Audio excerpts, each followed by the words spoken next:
Sorry for the delay. We couldn't get our system to go live, and so it took a few minutes to achieve that. But it's great to see all of you here this morning. Senator Brock, his wife has some health issues, and they're in New York City, and he won't be able to be with us today. I don't know if they were down there visiting and she had the problems or the whole story, but he did email us that he would not be able to be with us. So I guess, Dan, do you have anything you wanted to say before we get rolling? I guess first thing is to extend our collective wishes to Senator Brock and his wife and hope for the best for them. I have two things. I'd just like to first off acknowledge Senator Starr. He had a big milestone birthday this weekend. And we'd also just like to extend appreciation to you on behalf of the task force for all that you do for Vermont agriculture, recognizing the milestone. Bobby doesn't talk about his birthday, so I'm not going to talk about it either. But it is a milestone, and I just thought that we as a group should acknowledge all the work you do, Bobby. So on behalf of the task force, thank you. Well, I'm kind of shocked. Hey, happy birthday. Yeah. Happy birthday. Was it 50? I thought when I got to be 18, I had a major birthday and party, and 21, but I didn't think this one was a major one. I was hoping it wouldn't be a major one, but I have a card for the task force, but with Zoom, it's a little hard to get your signature. See so what Dan got here. Oh, it's pretty heavy, Dan.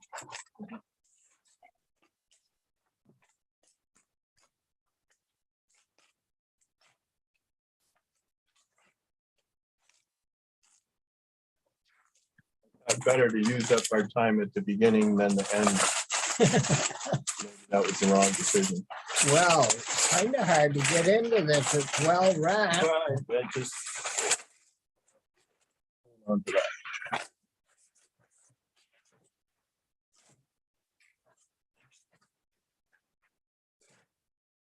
That's nice. That's pretty good. Can you see it? It's a Just a basic reminder for it's Mr. a Starr. Holstein bull. No, it's a cow. That's good. That's Yeah. good. How we figured that out. Well, thank you very much. Well, happy birthday. Yeah. And it's a festive time, so we started on a happy note here today. Oh boy, Dan. So I just wanted to sort of summarize briefly where we are to this point. Really prompted by Jackie's question a couple meetings ago about where the compact would have been, where the price regulation is still in place.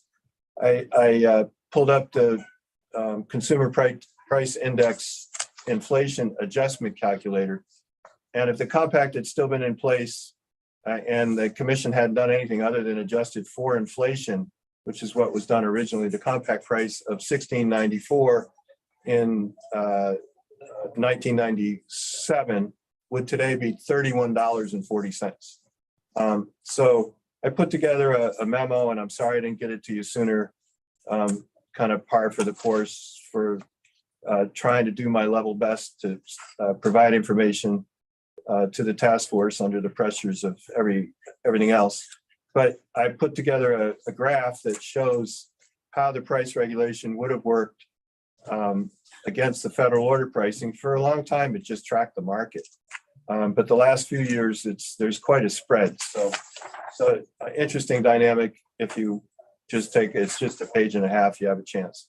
So, but really that struck me that what we're involved with in this effort is a parallel to what the compact effort did. Been a lot of discussion about the compacts 25 years ago, but still relevant. So I just thought there were some parallels that would help illuminate what we're doing today. First, there was a long time frame between when the idea first was surfaced. Bobby introduced the first compact legislation in 1988, and Congress passed the bill in 1996. So there was an 8-year process in between, and it was essentially a discussion of the law, economics, and politics involved in doing price regulation. Where Roger and I first raised the issue of the change in the state's dairy industry that really brings the question of state milk price regulation back to the fore 3 years ago. So we're 3 years into our discussion. The compact discussion really focused on the interstate issues of a supply state and a consuming state, and then the legal issues involved in setting up a dairy compact. Our discussion is more about the in-state market, in-state politics. The law is a little bit simpler because of that, but the combining issue, what makes the two efforts similar is the question of the public's interest in pricing the return to dairy farmers as a matter of public policy. So the compact looked at it as an interstate question, and we're looking at it as an in-state issue. But really, it's a discussion of the issues involved, and then there's a step-by-step procedure involved in translating that discussion into legislation and action by a regulatory body. So we're really just at the culminating step of the first round of discussions. And the task force is being asked to decide whether it wants to make some changes to existing state regulatory law, to update the existing state regulatory law, to enable the agency to take action. But that's all that's being done is an update and enabling. Even after Congress passed the dairy compact, after 8 years, there was still almost a 2-year process involved before any price regulation got established, which included hearings, a whole round of hearings, rulemaking process, and then a producer referendum. So there was a lot of procedure involved even after the legislation got enacted. So we're only to the point of a recommendation as to whether legislation should be put forward. So I just thought it would be helpful to provide some context of where we are in the process. Bobby and I tried today with Mike to put together some language. The task force is charged with presenting draft legislation to the legislature. So we are to the point of really combining 2 meetings to one, which is consideration of language and then a decision. So we thought it would be helpful to put some language together that tried to encapsulate the issues involved. And so Mike will go through that with us going forward. And then the task force can take that up at Mike's direction. Yeah, thank you, Dan. And for those folks that are not on the screen that could possibly be listening, I think it'd be great if we ran around the screen and the room here and introduced ourselves so people can put a name with the face. So Michael, you're on my left up there. You wanna, Michael, Representative Marcotte.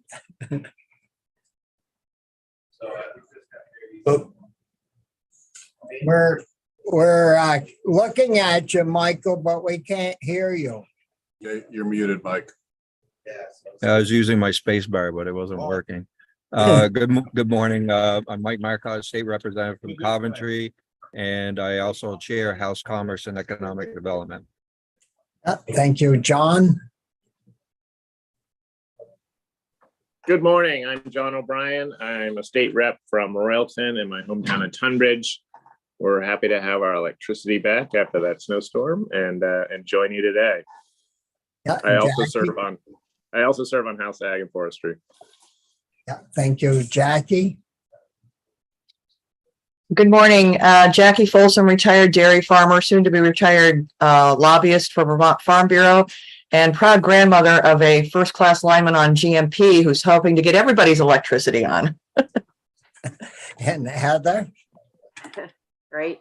Heather Darby, and I work with the University of Vermont Extension. Dan. I'm Dan Smith. I'm a lawyer in town. In Montpelier, work on milk market regulation and co-chairing the task force with Bobby, Senator Starr. Yeah, thank you, Dan. Bobby Starr from Troy, Vermont, state senator and chair of the Senate Ag Committee, as well as serve on Senate appropriations. We also have with us Michael. Hi, I'm Michael O'Grady. I'm Office of Legislative Counsel. Yeah, and we have Peggy Delaney with us filling in for Linda this morning. So anyways, so we're off and running here. And thank Dan for a little update on where we would have been if the compact had continued. I think those numbers are interesting, and we're almost, no, we're nowhere near that price if the compact had stayed running today, even though milk pricing has been better this last 6 months or so. Well, the class one got up $27 and change. So Yeah, it so did jump right up there. So, anyways, I think one thing that's on your agenda for the 9:15 time, I don't know if you've all been getting the information from the Ag Agency in regards to the DMC program. That was an issue that we talked about last year when we were doing these task force meetings, and suggested that we try to see if the legislature would help with the premium payments on that for our farmers. And we did advance that, and we did get it passed. And I think it made a big difference to our farmers whether or not they were going to sign up or not. And this year, from the reports that we have received from the Agency of Ag, it looks like the insurance is going to be more important than it was this past year. And we've used up about $1 million some dollars of that money, and $1.5 million. So we got a $1.1 million or $2 million left in the kitty. And I would like to suggest that we make that part of our report, and that we encourage the legislature to think about covering those premiums for this next year. And it would probably cost somewhere in the neighborhood of between $500,000 and $800,000, and to make that available to our farmers for this next year, to get them to sign up, and because it's going to, from the projected prices from our processors, it looks like this year is going to be even more important than last year. So I don't know if some of you, Heather, did you get your hand up? And what do you Yeah, I think? think I was just remembering from last year, and I'd have to check on this, and maybe you talked about this last week, just the timeline. I think last year, the funding was available, but it was right before the deadline for sign up. If I remember right, I don't know if anybody else remembers that. And there, so anyway, I'm just kind of wondering about that time frame again. Michael? So you appropriated, and I can't remember the exact amount. It was 2.6 2.6, something or like that. something. Yeah. And the agency used 1.5. The language last year and the 2.6 appropriation gave the agency the ability to use the leftovers to do DMC coverage this year. So you don't have that Okay, timing, I got you. but you do need the $500,000 more to cover Yeah, the potential need in this fiscal year. So okay. you're right, Heather, there was that issue. I don't think it's going to be a problem right away, but you're going to need the more money on the back end this time rather than the front end. Okay, great. Thank you. John, you have a question or? Yeah, thanks, Bobby.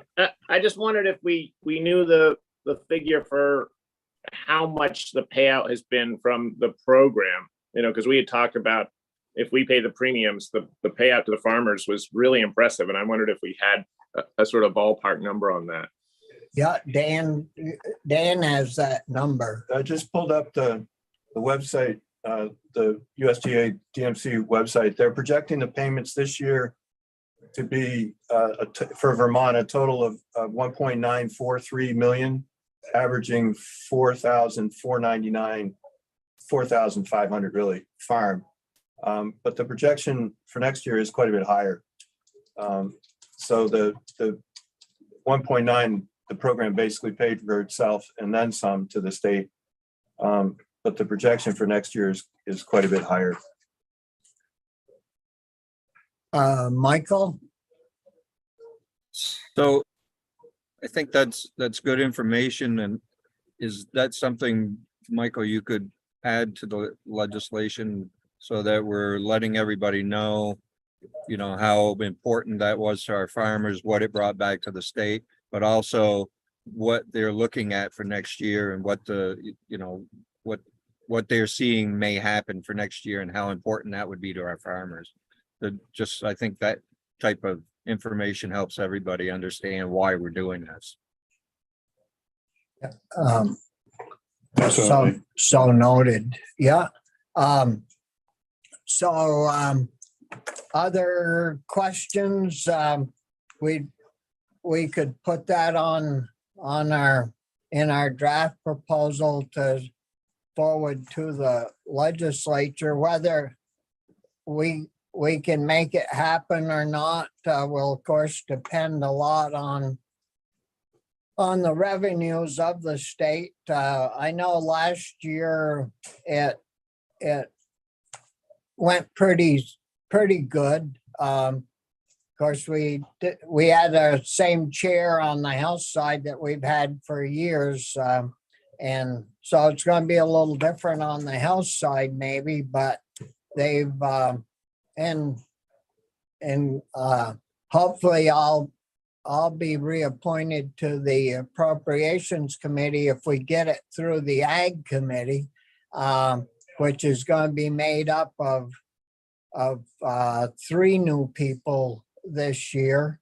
But Senator Collmore was very supportive of this last year, and I think if there's money available, it'd be worth pushing for.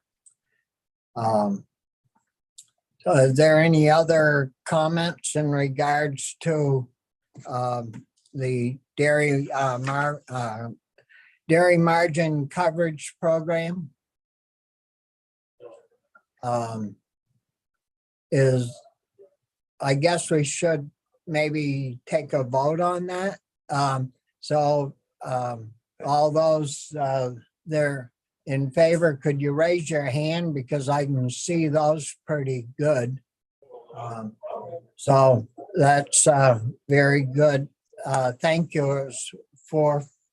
I didn't see your hand, Dan. 5-6. So it was a unanimous vote. And Heather, you had a question? No?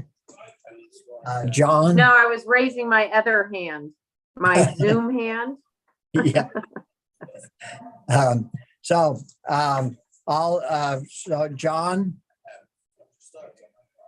The other statistic that might be interesting is what the enrollment was, given how many dairy farms we have left. We had 400 and I think 30. I got it. Dan can pull it up, but I think I remember 400 and some odd out of the 500 or so farms. Yep, that's pretty impressive, given that the organic side wasn't really getting anything out of it. And 432. 432. Great. So no, it was pretty good. And it ran late, and we were running late last year with being able to promote it because we didn't know if we were going to get the money. And so what I'll intend to do is hopefully I still serve as chair of Senate Ag. We'll try to get that in the supplemental budget so that it'll get done before June. And so before next year's budget starts, it'll be out of this year's budget. And I know the feds did extend the sign up until seems like it's through January or toward the end of January. So it'll give us even more time if we can get this thing moving to promote the payment of that premium. So I guess the vote. I can just add one more fact for the record for Mike on the USDA calculator tool for farmers for a farm producing 2.5 million pounds of milk. The projection is a payment of $20,400. So it's about 5 times almost or 4 times. So if you'd cap out at 5 million pounds, would be double that, be $21,000. So you can just, I'll send Mike the calculator tool and he can put that in the record for us. Any other questions or on this particular item? If not, we'll move on to the draft legislation that we did finally got that figured out and sent out. It is what you folks received. I think on the first page was a group of questions that we put together to try to come up with some proposed language to present to you folks. And we worked the last week and a half or 2 weeks with Michael and Dan and I putting the first page together, and then Michael sort of took that as a lead off to put the draft legislation together to push forward. And I think it's very important that we remember that what we're doing is it's proposed legislation it's enabling legislation that we would be moving forward with in the legislature. So the meetings and the hearings and getting people in once the ag committees go through this, we'll start all over again and we'll be taking testimony in regards to this, and of course changing it as we hear the testimony, or the committee would change it as to the testimony that they receive. But I feel that we've done a pretty good job getting the legal aspects of this and whether or not it's legal, and the Milk Commission, they need to be in on this and it would be moving it forward to some either Milk Commission or some other regulatory process to look at what we get finalized in the legislature. So I think you folks all received that package from Michael with the 16 or so questions and then the draft legislation.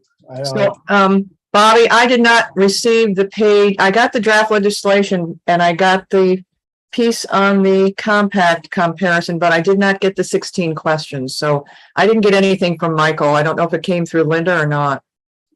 The questions never went out. Oh, they didn't. Okay, that explains it. Thanks, Michael. I'm not sure. I can get them out to the committee right now if you would like. Well, a I was question. just gonna ask what the 16 questions were for us Well, to answer. They're not really questions. Yeah. So your draft report, or your actual interim report last year to the General Assembly included a category about the task force pursuing basically price stabilization and enhancement tools. And one of those tools was a potential state regulatory milk market order pricing program. And another one of those tools was a raw milk use tax. And you recommended looking into the legality, the constitutionality of those two options. You got a memo back from a constitutional law expert that said that they most likely, if not are very likely to be constitutional. And then the chairs, they didn't really want to pursue the raw milk use tax, but they did want to look at how to enhance the current authority for milk market order pricing. It's not a mandate, what is in front of the draft legislation. It doesn't require an over-order premium, a state over-order premium. It is amending the existing Milk Commission's authority to set over-order premiums. And it in order to reflect the change in the market and the change in maybe what you want to do procedurally, if the commission goes to an over-order premium. There is no mandate, there's no new entity. And that is reflected in those 16, and what the bill does is it reflects the 16 issue points that the chairs had looked at. And those issue points were: should the legislation recognize a change of industry to flourishing in-state manufacturing industry?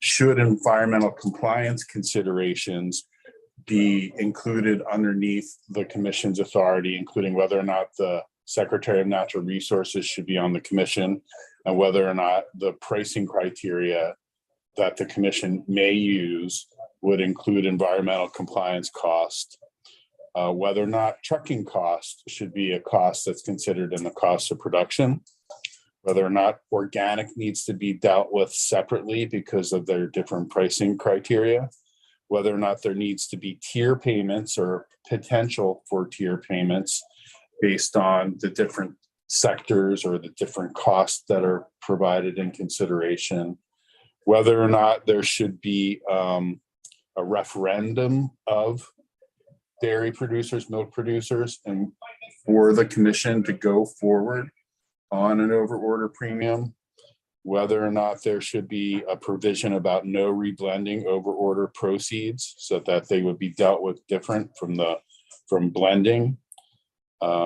Whether or not there should be certain exemptions, say for like a producer processor or raw milk producers, whether or not there should be clarity of milk checks, like what goes into your milk check so it's transparent, and that a normal everyday person could look at it and understand it.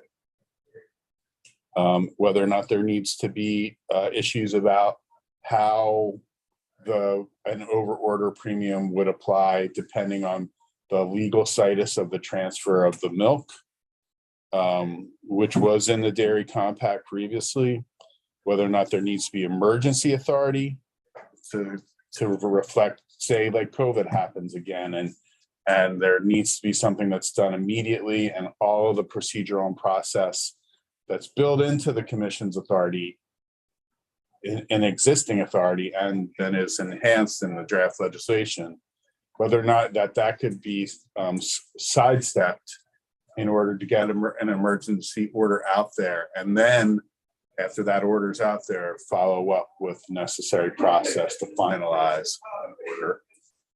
And then to whether or not to retain the authority in the agency of ag. And I said already that this draft legislation just amends the existing authority. And that's basically it. The rest of it is very procedural, revised reference to rulemaking methodology, things like that. So basically, we made these questions or these things up as we reviewed our testimony from previous witnesses of things they raised, concerns they raised, and tried to put Michael in a position where he could draft something up covering the different issues and things that we had heard through our hearing process. So that's where that language that I believe got finalized yesterday and sent out last evening or early this morning. It isn't like we have been holding anything back. We just been trying to get this all put together so that we'd have something for the committee members to look at and review. Jackie, I see your hand is up. Have you got a question or a statement? Yeah, thank you very much. I did a quick read through of the proposed draft this morning, and after listening to the things that Michael just read, some of these things now make a lot more sense to me than they did by just a cold reading of the bill. But I wanted to go back and you mentioned the tier. Are we talking about tiered payment based on size of farm? Is that, or can you tell me what that meant? Yeah, would it make sense to go through the language and just? Yeah, we could go through the language and then bring up questions as we. Okay, that's fine. And Michael, would you want to do that? Sure.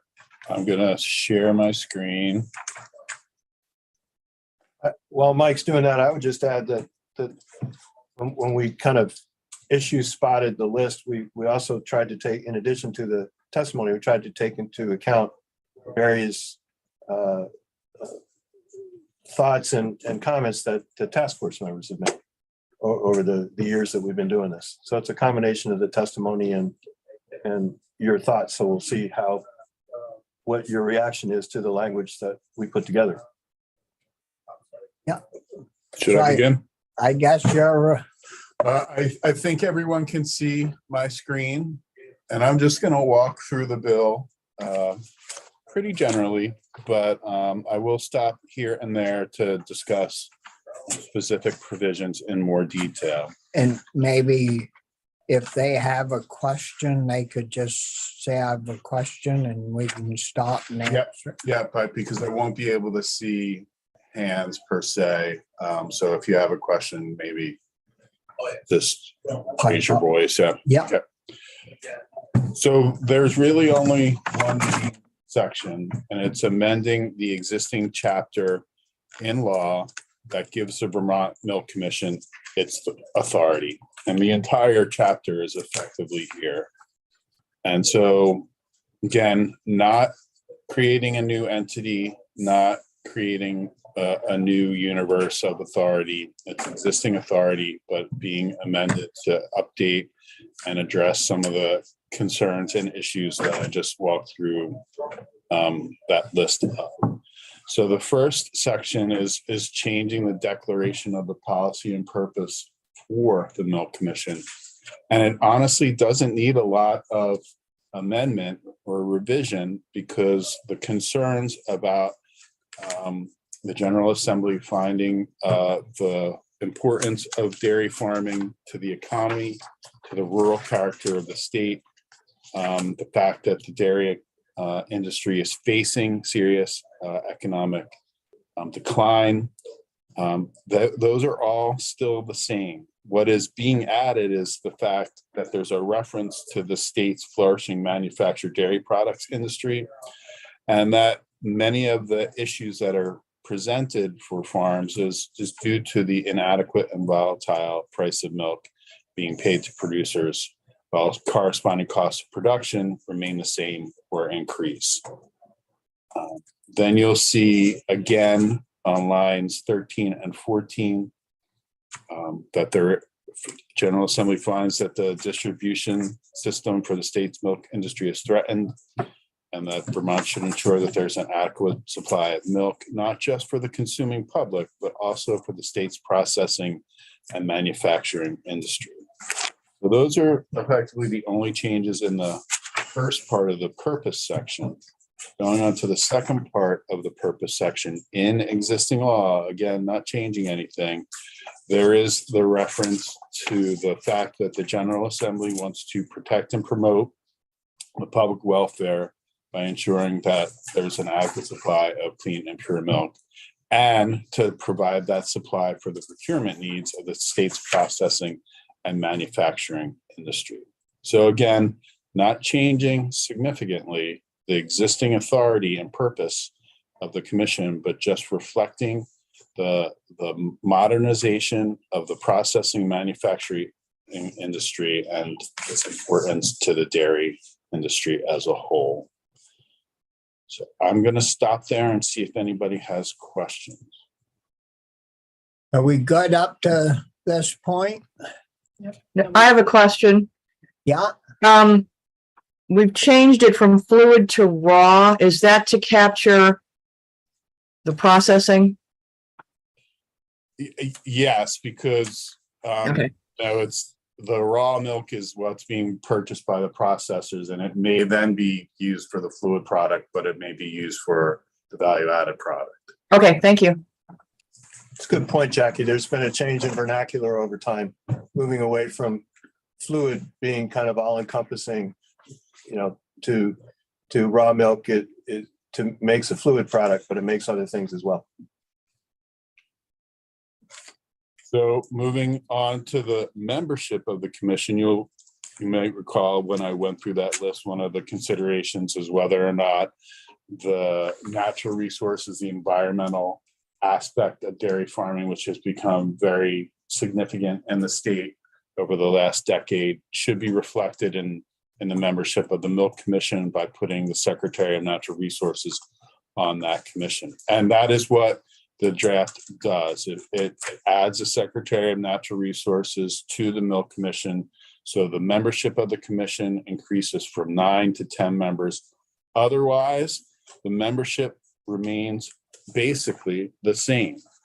you'll see that there still would be 2 Vermont dairy farmers, basically proposed by the cooperatives. There would still be a milk handler proposed by the existing milk handlers in the state. There would still be 2 consumers. There would still be 1 dairy farmer who is not on any board of directors of any organization that handles dairy products. And then there would be 1 member of the House and 1 member of the Senate.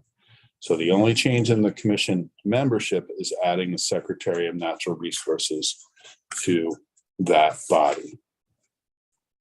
And then similarly, the Agency of Agriculture is the existing authority that staffs and provides the support of the Milk Commission. That would not change. So the Vermont Secretary of Agriculture would still be very involved in the Milk Commission. You're not taking it out of the Agency of Agriculture. It is still part of the agency. I'll stop. Dan has a question. It strikes me, Mike, that we've are updating the statute to reflect both the change in the commercial nature of the state's dairy industry, but the addition of the secretary reflects that the modern Vermont dairy industry is much more involved with environmental compliance, and so maybe we should include language in the statement of purpose that in the findings that reflects that change, modernization of the, you know what I'm trying to say. I do. Yeah. Okay. Well, we certainly heard how much it costs to comply with all of these modern changes and upgrades to environmental protection here in Vermont versus what happens elsewhere. So, But there's the coming issues with climate change, and perhaps the legislature will address that in some way in addition to what we've done in this law. So it's the broader question of the farmers are acting in a two type different environment than they did previously. yeah. I have a question. Can someone tell me how much money is in the Vermont Milk Commission Fund and where it comes from? Yeah. I think currently that there's, I don't think there's any money or very little money in the fund. What is in existing law? Do they run fees through the fund? Do they use it for that purpose? No, I think the handler fees go to another fund. That's just the fund if they were to do a price regulation. If they were going to do a price regulation, that's what the commission fund is set up to handle. So if there's no commission There's no current regulation, then regulation, money in the fund. then the handler fees go to a different fund from my recollection. I don't think any money passes through the commission's fund right now. Well, that's as I'm reading this, it says remuneration and employment compensation shall be paid from that fund. And above it says, as are necessary to affect the purposes. So the Agency of Ag is going to administer it, but they have the ability, according to this, to hire people. So where does that money come from? Are we going to have to find it, or I'm kind of lost right there. So, It will potentially, I mean, there's options. The agency can use its own staff, which is currently authorized in that section 2923. If they want to contract for outside services, they can. The General Assembly could appropriate money for that. In addition, there is going to be potentially, if they adopt an overorder premium, that there would be money that would be available through the commission fund. Yeah, the federal order and the compact track, the federal order, you stay out of general fund dollars. It's a self-administering program. So you have an administrative fee that accounts for the administrative costs, and that would go into the fund. In this case, the agency is available to provide support with existing personnel and resources. So that would defray some of the administrative costs. Just have to figure out what the most efficient way to do that would be. So it's Well, my concern with that is that although this is in statute right now, the Milk Commission hasn't been active for a while, but we are asking them to do a lot now. And have we checked in with the agency to see if the increased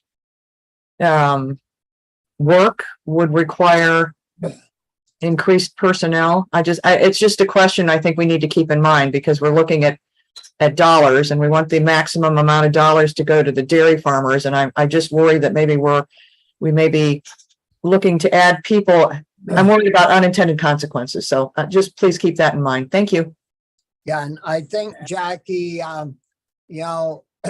this is to, of course, advance to the legislature, right?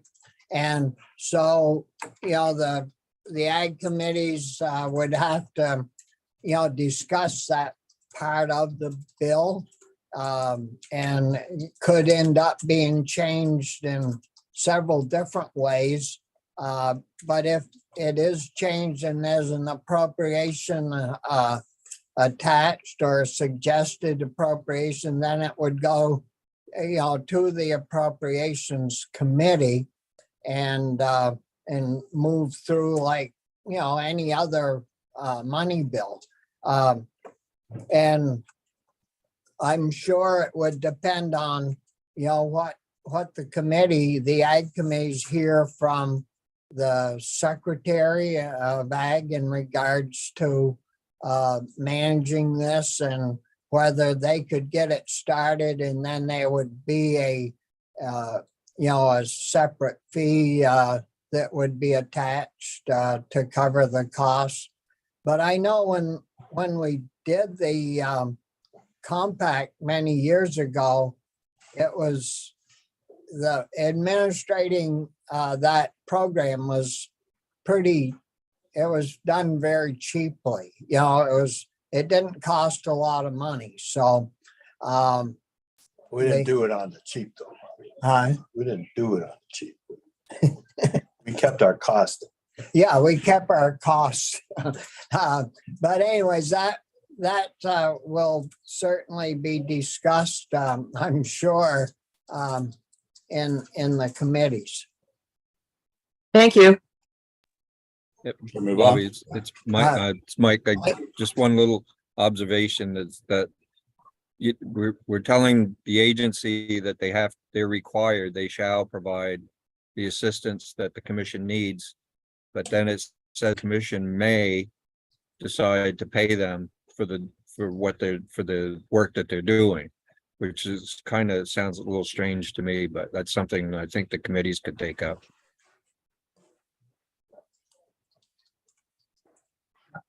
Okay.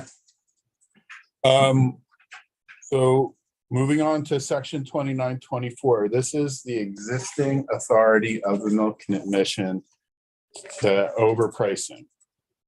You'll first see on 2924 line 8 that the authority is discretionary. They have the discretionary authority to establish an equitable minimum or maximum price. And then when you go down to subsection B, you get into the considerations that the commission may take into account when they may establish an order. And the first change here is to reflect that what the commission has been discussing, what the task force has been discussing in its recommendation from last year, is whether to have an equitable minimum price to be paid by Vermont handlers to dairy producers for milk produced in Vermont. That is clarified on page 6, line 20. And then you go to page 7, lines 3 to 6, where the existing language talks about if there is going to be that over order price, that it would be paid as a blend price. But What is being proposed here is instead of it being a blend price, it's an equalization payment from the equalization pool and fund established in existing authority 2938 and 2925 of the Milk Commission. So instead of it being paid as a blend price, it's going to go out as an equalization payment to farmers that are producing and selling to Vermont milk handlers. Dan, do you want to add anything there? I think this is similar to raw versus fluid. The kind of the language around milk market regulation has changed a bit. With classified pricing with 4 classes and with component pricing, blend pricing doesn't really mean what it used to mean. So whether equalization payment is the right terminology at this point, but I think the committee can address that. But the concept is that the money's going to go into the fund based on it. Obviously, if anything were ever done as a predicate, but if something were assessed on the handlers, it would go into the fund based on the assessed amount, but it would go out to producers equally in a different amount. So, which is the concept of a blend price, but it's not really a blend price anymore. Can I get a clarification on page 6, line 21, please? Where it says price to be paid by Vermont handlers to dairy producers for milk produced in Vermont.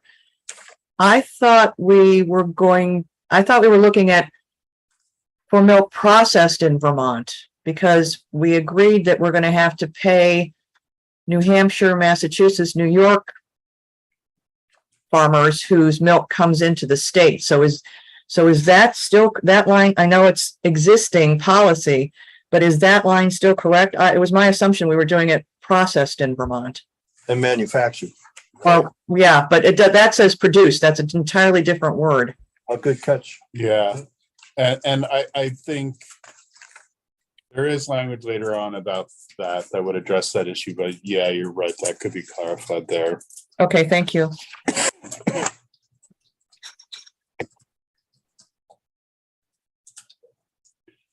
Should I move on? Yep.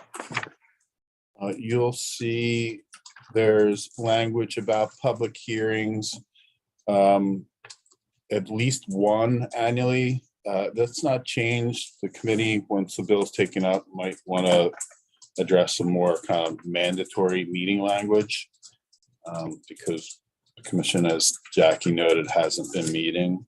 Yeah, we haven't even been meeting once a year. There is current language about premiums for dairy products sold at retail. That is not changing. Again, it's discretionary, so that's existing authority. It's not being recommended for any amendment. And there's existing authority about payment statements being clear and basically accessible to anyone looking at them.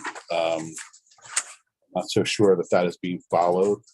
So the committee might want to look at that in the session as well. It needs to be, I mean, it talks about the Boston, Massachusetts price, and it seems to be a reference to the old Boston order. The Boston, Massachusetts price is still in the new order, but that language needs to be looked at.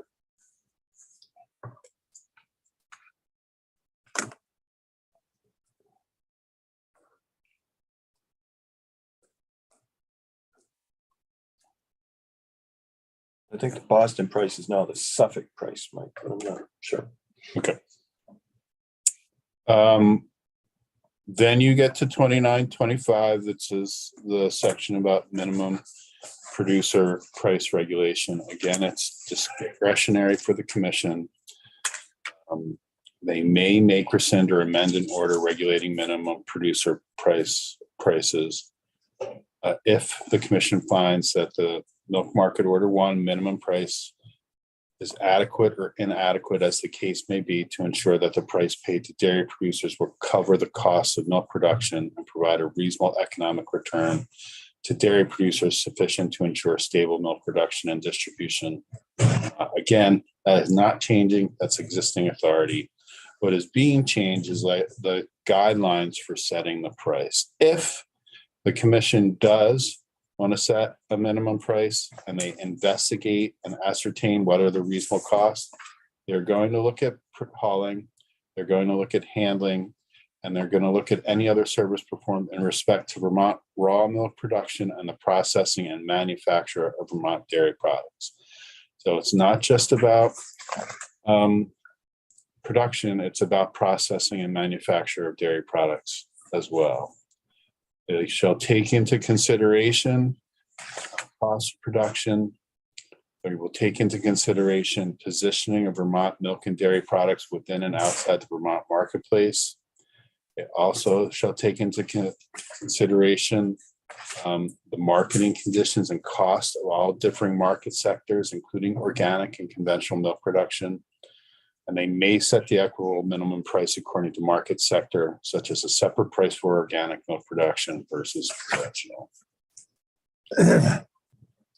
Some of the organic folks felt like earlier that we were leaving them out, and of course they're right now. I've heard that they're suffering harder than the conventional type farms, and some of them are even switching over back to conventional to be able to get more money. But no, that's good. If I could just add that the organic industry is also trying to figure out how to address regulation in the federal order program. And the options are whether organic should just be exempt, whether there should be a separate federal order for organic, or whether there should be some accommodation in the federal order for the fact that organic milk is priced higher than the minimum pricing.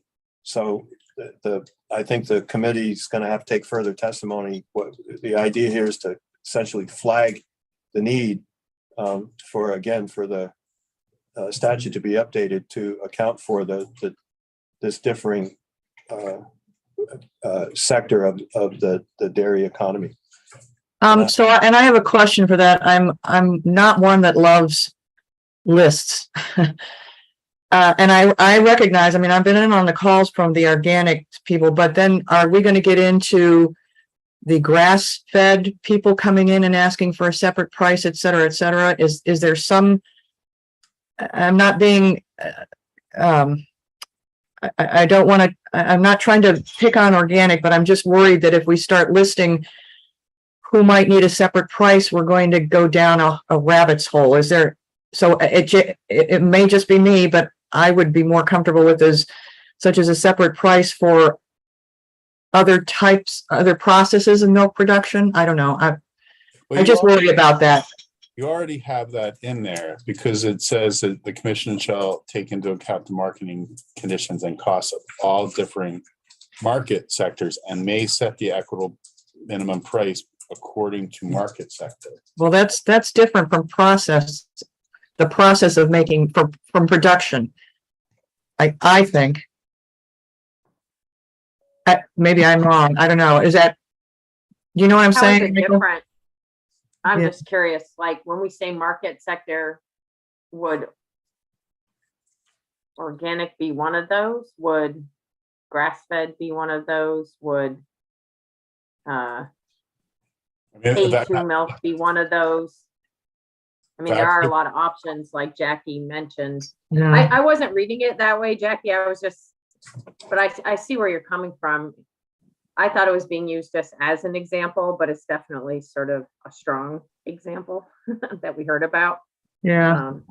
I mean, I'm just wondering if it says according to market sector, and then there, I mean, would it be better if there were like parentheses, i.e., and then a list of examples, or does that just get us further down a rabbit hole? Well, I guess, Jackie, just because you don't go down the rabbit hole or you peer into the rabbit hole doesn't mean you're going to go into the rabbit hole. So with enabling legislation, you're generally trying to promote an open discussion, but whether the commission takes action is a whole different issue. Be up to the commission. Yeah, just it enables the have a testimony and evidence to be presented. So right now with the federal order program, there's no avenue for the issue to be raised. So this enables the issue to be raised, but the commission wouldn't be bound to do anything with the testimony or evidence, or more to the point, could make whatever distinctions it deems most necessary, but at least they'll be able to receive the evidence and decide what needs to be done. So, so I appreciate that. I guess what I would, and I know that committees are going to be in charge, but it would seem that it might say such as a separate price for organic or any other type of milk production. Then you'd get your grass fed, you'd get your A121, you'd get any possible combination that might be out there. And you know, just, you don't have to make change. I'm just speaking out here. So that would be a more encompassing and clear. That would be better. Sounds good.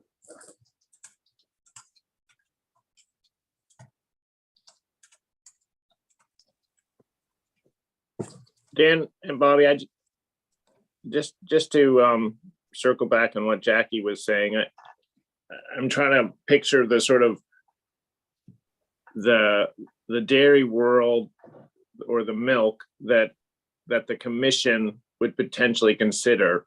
And so I understand, you know, we've got Vermont fluid milk not really getting processed here, but sent to the Boston market or maybe West Springfield. We've got, you know, organic milk going to, say, Londonderry, New Hampshire for Stonyfields. We've got milk produced other places that sells in our Dollar Generals here. I mean, where's the sort of border of the world that this commission is taking into consideration? Only as far as the way we've got this written up, it would be milk that was produced in Vermont or produced outside of Vermont, but brought into Vermont for consumption or for manufacturing.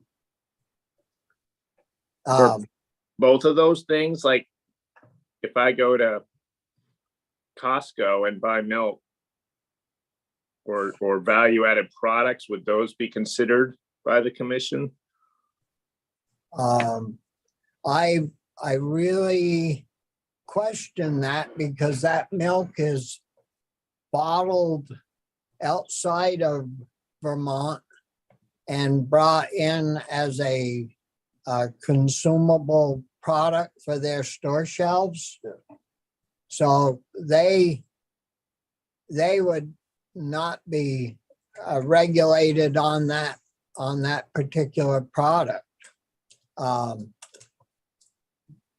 if they decided to do a bottling facility here in the state sometime or buy from Vermont, then it would be. But at the present time, I think it's, and you would be able, the commission has jurisdiction over milk. oh, Yeah. that's right, retail milk anyways. And that's what I just put up on the screen, that there is existing authority for premiums on the retail products. So yeah, it's all milk to begin with. You know, to Jackie's point, the language is 2924B needs to be clarified. The handlers are the people that purchase the milk, and so it's the milk purchased by handlers for processing and manufacturing use in the state, and then any milk that's used and consumed in the state as well. It's the in-state milk use and consumption, and use for whatever purpose in state. Including retail? They've always had Yeah, but that part's not a change, John. Right. that. It's not changing. It's discretionary authority, existing discretionary authority of the commission. I think you've heard testimony about how that is difficult. And there have been bills that have been introduced in the past 2 to 4 years 2 years ago, yeah. that where there was an attempt to put an assessment on the retail. It's not an easy thing to do because of the varied types of products that are out there. you have to make difficult decisions. So it's not that the commission couldn't do it, but it probably is likely harder than putting an overorder premium on the bulk milk sold to a processor. Yeah.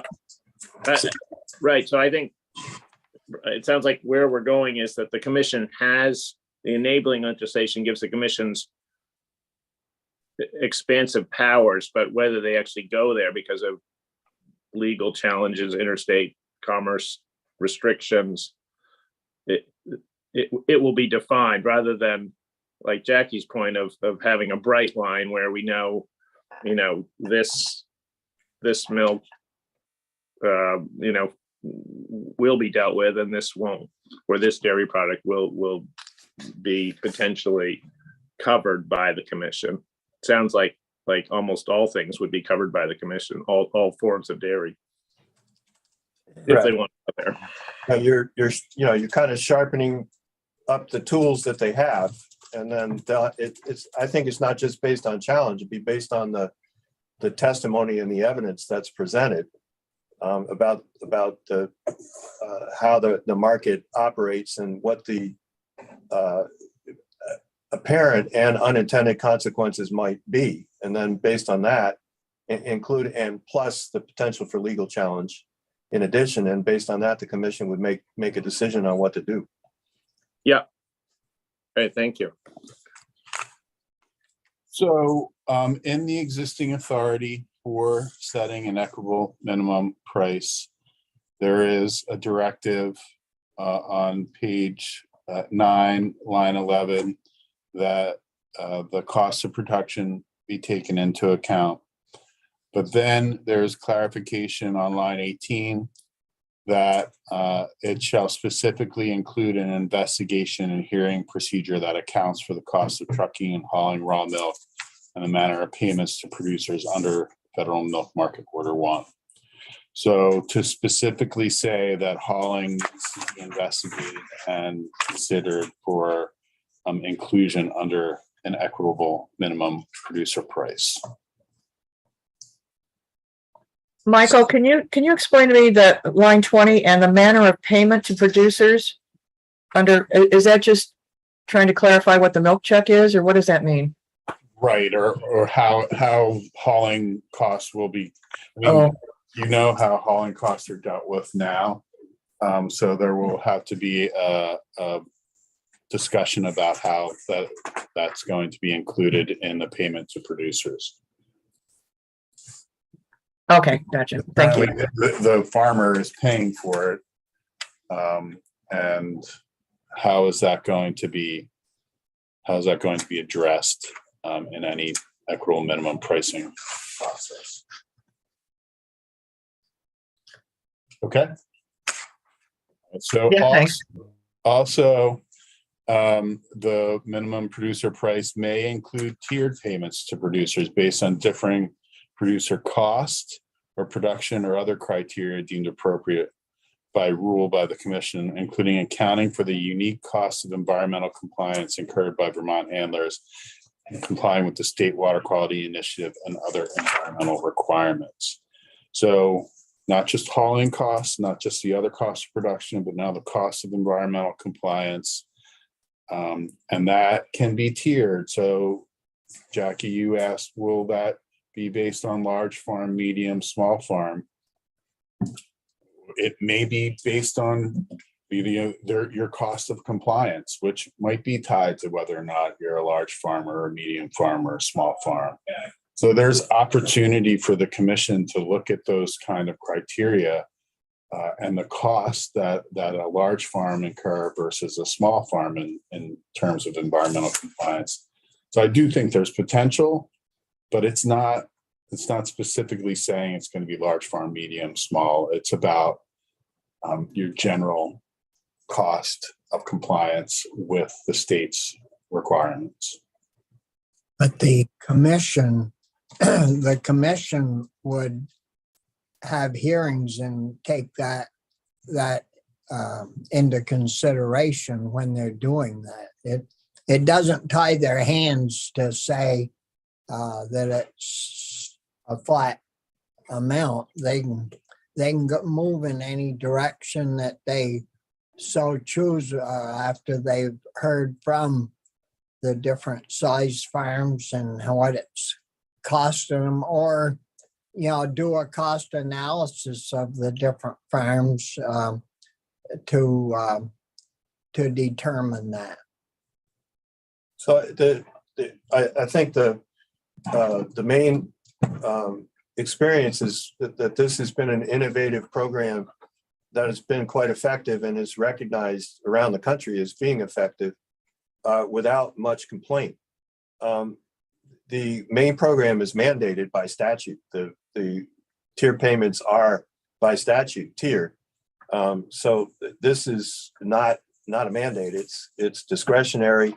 Again, within the model of the commission could take testimony and decide whether the tiered payment structure it would be beneficial.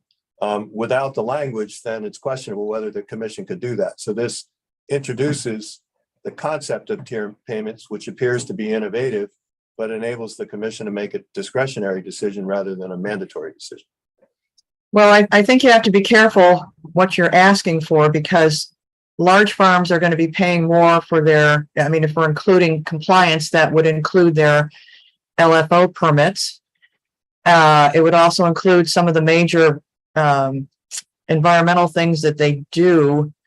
And so I would be happy if that investigation occurred, just to get the information out on how much more the large farms are really having to pay for some of the things that they are required to do, and maybe make the playing field a little more equal in what we're looking at. I hate pitting large, medium, and small, but this would give the world an idea of what's actually going on out there with the cost. So, okay, thank you. All right, moving on. Yep.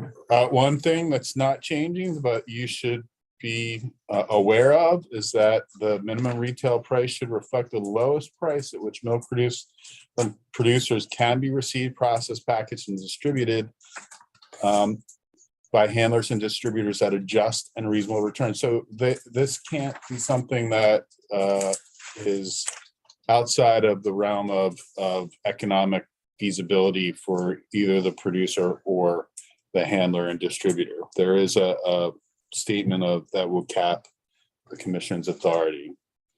They'll make findings regarding the competitive position of producers and their costs, the handler and distributor costs, and reasonable rates of return. And then Could I just interject one? That the Maine Milk Commission regulates producer, wholesale, and retail prices. It's a comprehensive regulation. The Pennsylvania Milk Market Board and the Dairy Compact just administered the raw product cost, and then the market adjusted. So there's different ways that it can be done, but the Vermont Milk Commission hasn't done any retail price regulation in decades. But it does have the authority. So again, it's to your point, John, it's you're in this case not creating the authority. The authority already exists. So you have a comprehensive toolbox, and then you decide what to do with that, what you will. But it does include that authority under existing law. So I'll move on. New language is being added that would say that an order shall include additional provisions regulating milk supplies, and it shall ensure that the overorder price does not create an incentive for producers to generate additional supply. So there's in some intent for some supply management to be built into the order to avoid imbalance in the supply. And then to also assure that the Vermont raw milk production is sustainable and without adverse impact on the environment. So not providing an incentive for mass production that could have environmental impact. And then there's a section about how this disbursements would be made. The commission may disperse the proceeds of a minimum producer price directly to individual producers from the equalization pool or collectively to handlers for their disbursement to the regulated producers. So it can go through the co-ops. If distributed and dispersed collectively, the producer cooperative shall pay the full individual amount of the minimum producer price due to each member producer whose milk is subject to the price regulation. And it shall not otherwise be construed to prohibit producer cooperatives from otherwise blending their proceeds according with compliance with federal law. Can I ask a question about that, please, Michael? That's subsection E there. Line 7, if distributed to and dispersed collectively by them, I'm thinking that's them would be the co-ops. Yeah. Shall pay the full individual amount of the minimum producer price. I don't see anywhere in there that says something like which shall be indicated as a separate line item on their milk check. That's exactly what the dairy compact did, and that was really helpful to do that. Yes. Well, that's what so is that inherent in this somewhere, or do we need to say that? It was inherent, but to spell it out would be a good idea. Okay. Okay, thank you.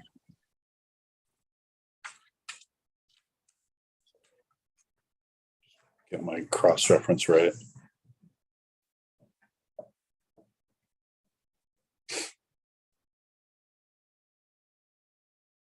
You're making me dizzy, Michael.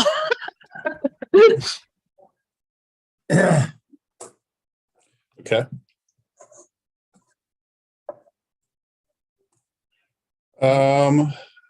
Then you go down to sub F, and this is the requirement the commission conduct a referendum among producers subject to an order to determine whether the issuance or amendment of an order establishing the minimum price is approved by the producers. Then there's some language about the process for a referendum. Can I just ask a quick question back on F, subsection F? The producers, do we need to spell out that? Okay, it says line 16, among producers subject to an order regulating price. So inherently that means anybody from New Hampshire, Massachusetts, or New York that's bringing milk in is part of that referendum. And how are we going to do, how do you determine that? You could do it through the cooperatives. Some of them will probably be cooperative members. You could do it through individual ballots. I think there are options that the commission would have for holding the referendum. I think it goes back to your point, Jackie, the producer that has a designated line item on their milk check receiving the payment would be subject to the regulation.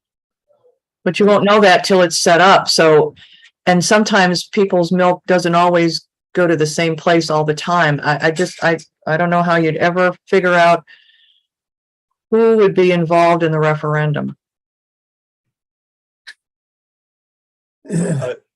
You'll be able to, it does,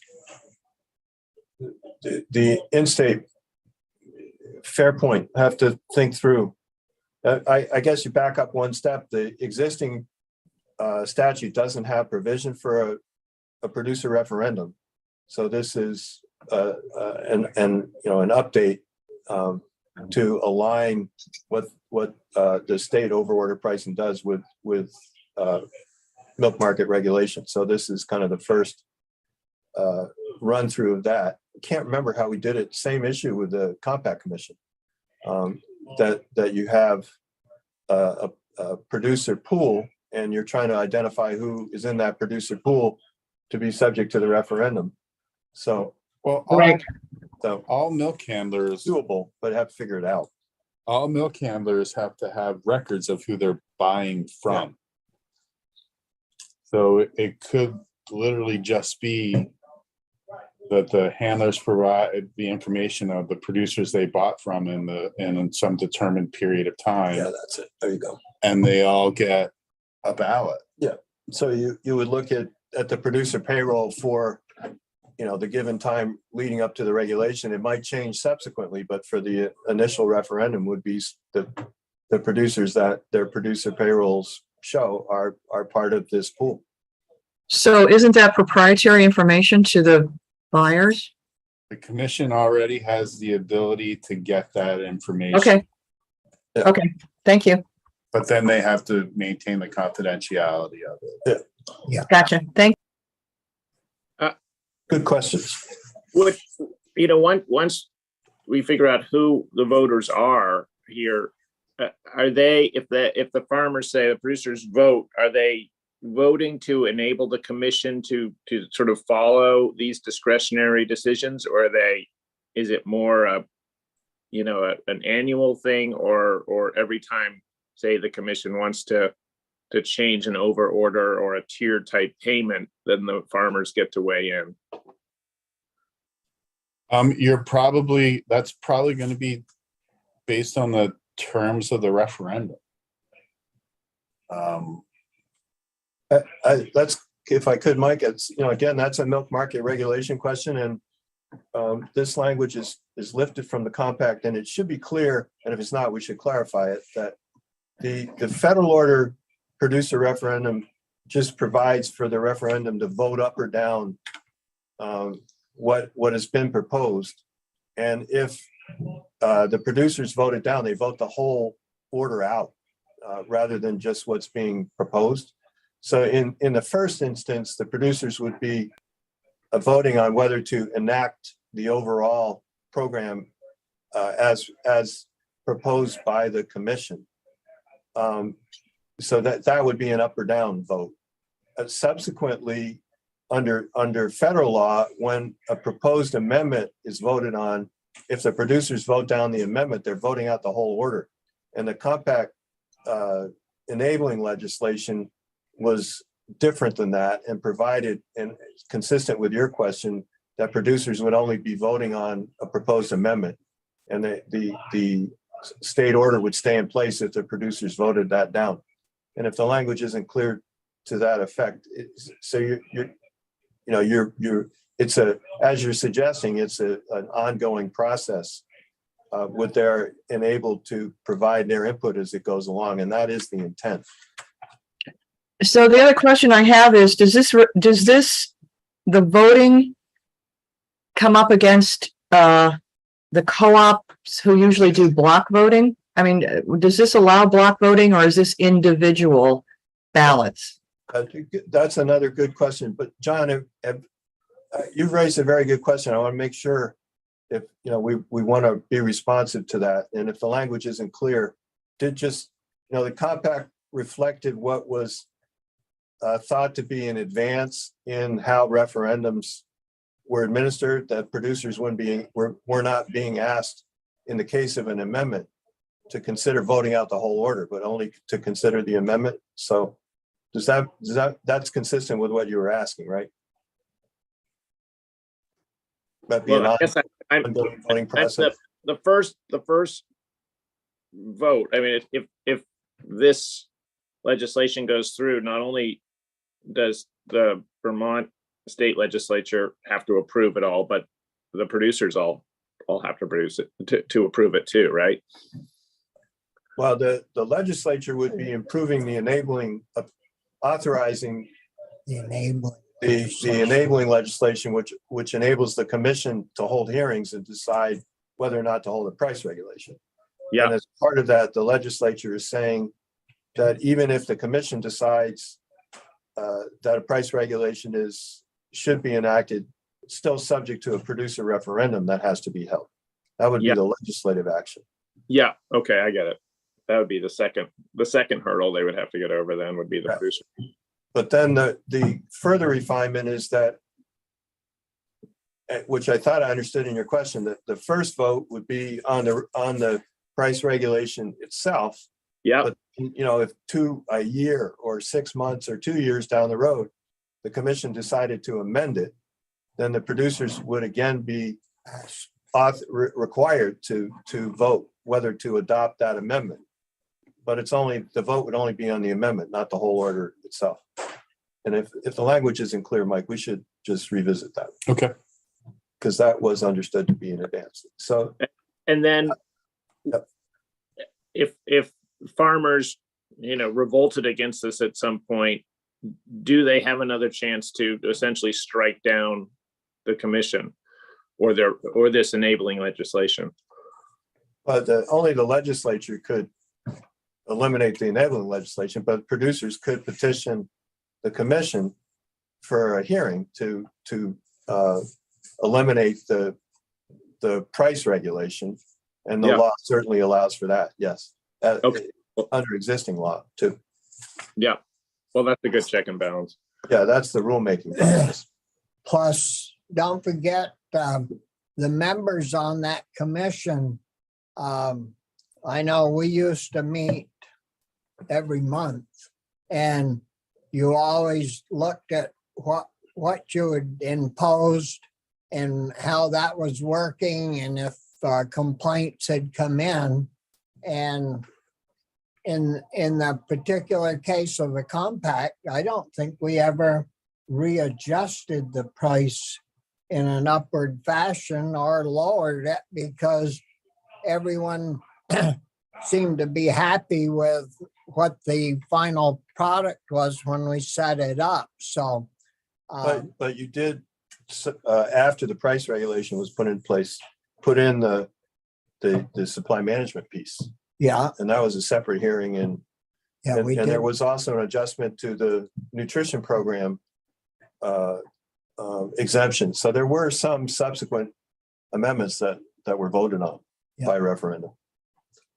But the commission proposed those to the Correct. membership, and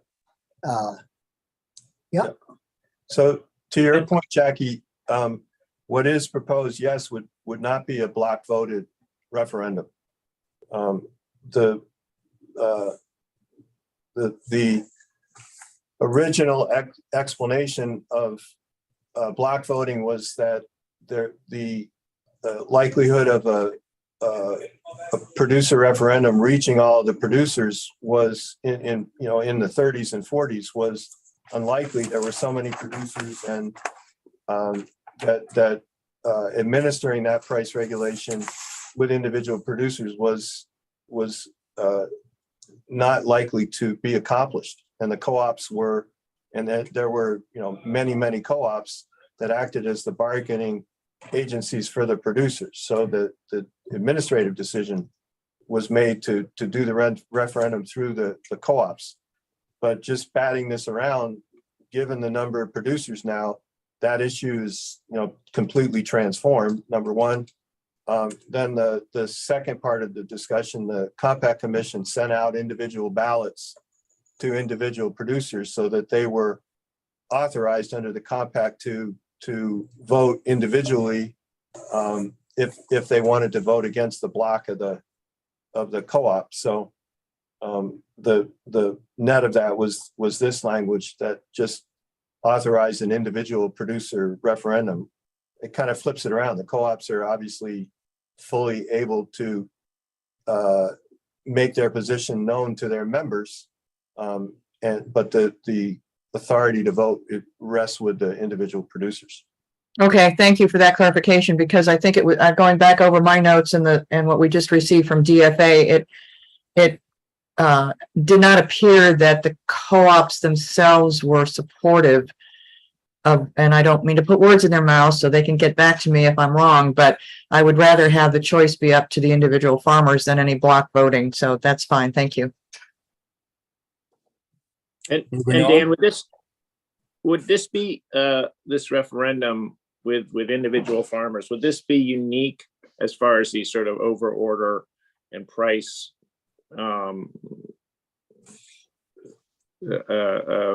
statewide price programs? Would that be unique to Vermont? Whereas, we talked a bit about Maine and Virginia, Pennsylvania, California. Do any of those states let individual farmers weigh in on this? Yeah, I think it's to your point, John, about doing this in the Vermont way, right? And I think this actually, I can't say for sure, but I believe that this would be the only instance where the state order program would be administered with a referendum. tracking the dairy compact was an interstate overorder program. So this would track the compact's approach of enabling and authorizing the producers to participate in the decision-making. And I think, to your point, in a way that other states are not doing. Yeah, that's great. So moving on, there's some process about the referendum. It would be approved if there was at least 2/3 of the voting producers approve it. The commission may adopt rules establishing the procedure or process for the conduct of the referendum. If they do, the referendum rule shall at a minimum provide for the commission to supply individual referendum ballots to all producers who during a representative period have been engaged in the production of milk, the price of which would be regulated under the proposed order or amendment. It shall describe the terms and conditions of the proposed order or amendment and shall provide specific notice that the producer may return the ballot to the commission in order to register the commissioner's approval or disapproval of the proposed order or amendment. Then there's an exemption. I just did, sorry.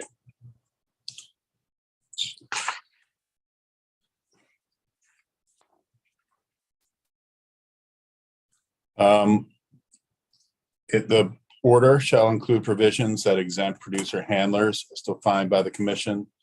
Is there I'm sorry, Michael, is there a definition of that right now, or is that something they're going to have to come up with? They're going to have to come up with that. Okay, thank you. But it may be aligned with the exemption provided by the applicable federal market order as deemed appropriate by the commission. There's also a provision that it shall not eliminate any, it shall include provisions that eliminate any impact on child nutrition and WIC reauthorization. So it'll likely have a provision that somehow minimizes or does not affect WIC payments at all. There's a requirement in some of the process and procedure that before they issue the order that the commission hold a public hearing to finalize it. But sub I here gives the commission emergency order authority to address things like COVID or other exigent market issues. So the commission is authorized to issue an emergency order without first holding a public hearing in order to relieve critical conditions on dairy farms based on examination of current economic forces affecting producers, probable trends in production and consumption, level of dairy farm prices in relation to costs and financial conditions of dairy farmers. With that said, within 60 days after issuing the order, the commission has to convene a public hearing and formalize the issuance of the order according to the procedural requirements of the chapter. Then you have the language about it's effectively trying to address transactions that might occur that are intended to circumvent the order. So the legal obligation to pay a minimum producer price shall be determined solely by the terms and purpose of the order without regard to the physical or legal location of the transfer of title, possession, or any other factor not related to the purpose of the order. So you can't have processors that are trying to make the sale in another state and then say that they're not subject to order.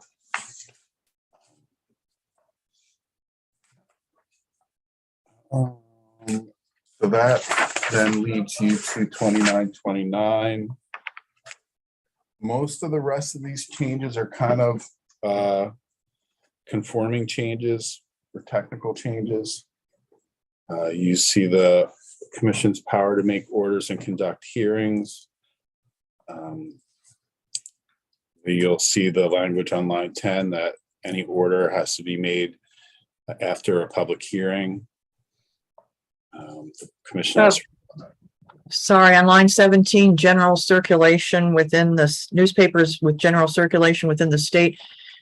Because we're looking at out-of-state producers, does that need to be? I don't know how you do that, but I'm just, we probably need to, you know what I'm saying? I'll be frank, most of the notice requirements are now moving away from newspaper publication and then just have posting on its website. Okay, So you've got both here. We can take a break. It's gonna be done. So Where are you going? I'll just take a break. Or do you want to take a break after? we finish? We can make that. Yeah. another thing is that interested persons are not considered parties for purposes of objection and litigation of the order. That's existing law. You're going to have some sort of interest just on being an interested person. But the commission allows all members of the public to attend. They'll make reasonable efforts to ensure the location of each hearing is sufficient to accommodate all members. I'm sorry, allow all members of the public to attend, but it doesn't say if there's a public response section during that meeting. Are they just allowed to attend and not interact or not allow public comments? That's what I was trying to say. To attend each of his hearings, but it doesn't, so you can attend, but it doesn't say that there is time for public comment. Is that a moot point, or is that we don't? I just. It's not specifically in here. I would hope that if we're going to allow members of the public to attend, we'd also like to hear from them, or else make some availability of sending their comments to the commission so that they're on file with whatever. It doesn't make much sense to allow people to attend if you can't interact with the commission. I mean, frankly, that's the nature of this kind of process, to take input, but I can incorporate it in. I think that it's the other way around, Jackie, is to make clear that any member of the public is considered to be an interested person and thereby able to participate and testify. So I would hope so. I'm just trying to make sure that everybody's on the same page. Sure. Because it doesn't say they're allowed to speak. It just says they're allowed to attend. But it refers previously to the APA, the Administrative Procedures Act is controlling how this is being done, and that's a provision of the administrative. Okay. I'm just trying to make everybody on the same page. Thank you.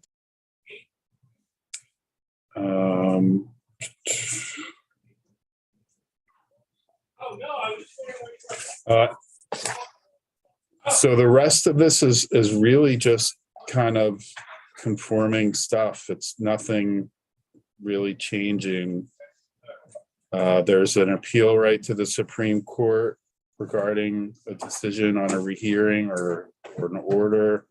There's existing Agency of Agriculture Administrative Penalty Authority, which just goes back to the default Agency of Ag Penalty Authority.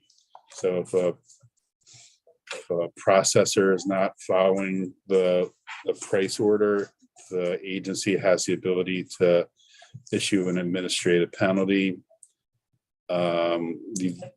Jackie asked about the information from milk handlers. The commission has the ability to get that information, but they have to maintain the confidentiality of it. And then the commission has to periodically report to the General Assembly. There is an existing fund, current law, in which any of the proceeds from the chapter, including over order premiums, are deposited into the fund. Previous language said that disbursements to the farmer, the equalization payment, is paid from this fund. And then the act takes effect on July 1, 2023. But because it is almost wholly discretionary authority, any implementation would take place probably over years, frankly. Well, it's a long ways from that. Thanks, Mike. Thanks. Can I ask a quick question on page 16, right up at the top, subsection B? It says the commission shall ensure that the public may safely attend the hearing I'm guessing that gives us the ability to do it on Zoom or whatever. Is it? The open meeting law already allows for remote participation if Okay. certain conditions are met, and there's actually been proposals to eliminate most of those conditions because of the flexibility that Zoom provides. Thank you.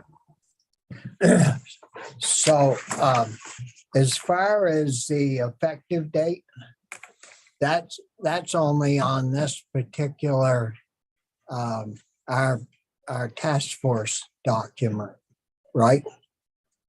It's Because the committee then the ag committees would then take this up, this proposal up, and then it would become, say, a committee bill. So wouldn't that extend the date out further? It all depends on whether or not you do it in 1 year or not, 1 year or 2 years of the session. Because if you can get a vote of both the House and the Senate to approve this year in 2023, I don't know why you wouldn't have that go into effect July 1 to make it go into effect as soon as possible.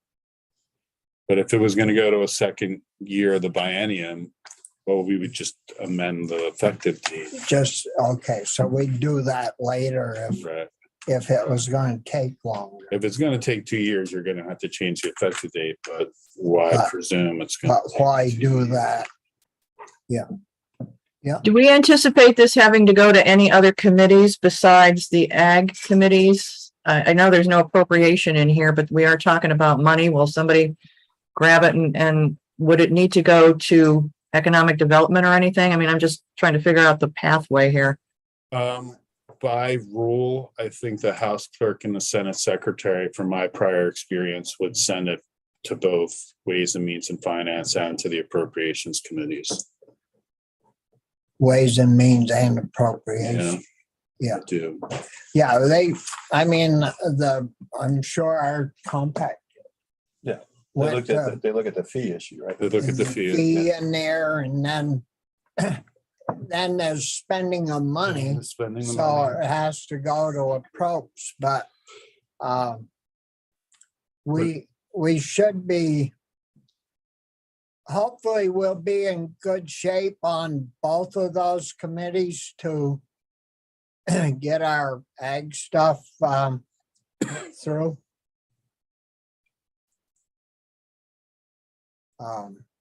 So anyways, are there other questions of Michael in regards to this 1.2 draft?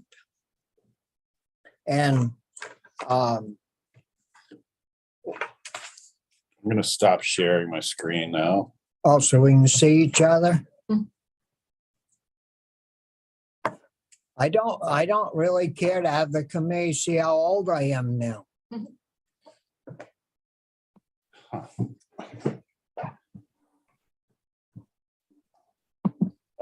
Sitting next to you, I think they can see how young you are, Mr. Chairman. Yeah, I just had a quick question on the process. So we're recommending this change to the commission that's already in place. And we're basically bringing, if we all agree, then we bring this document forward to the ag committees. And then really it's up to them from that point to determine if these changes go into place. Is that correct? I think that's accurate. Right, your charge is to provide recommendations to the General Assembly to address to stabilize effectively the Vermont dairy industry.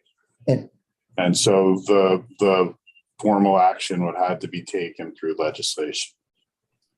So we would propose to put together or put forth two proposals, right, Michael? One for the DMC, to extend the DMC program for one more year of funding.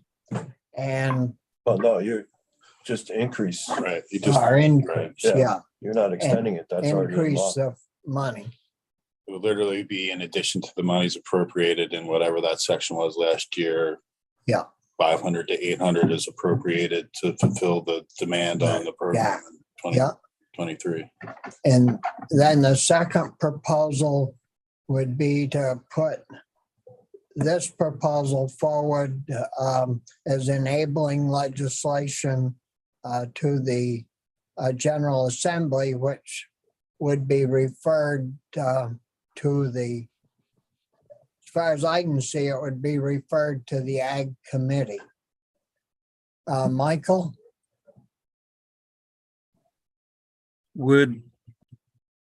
Is it discretionary for the commission to even take this up? So to take a look at it?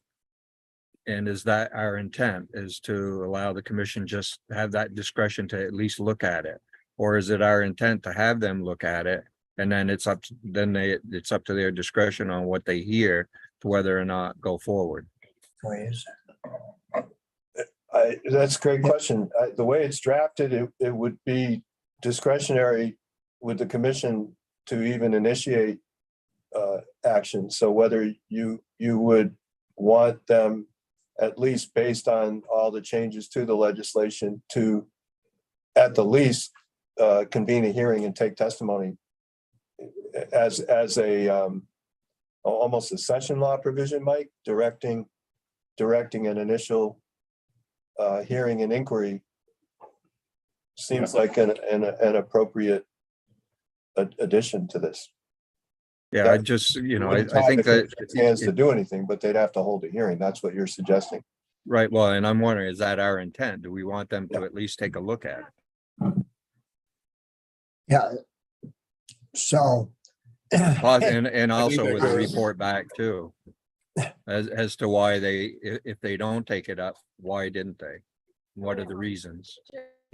If you're making a motion, I would second it. I would support that.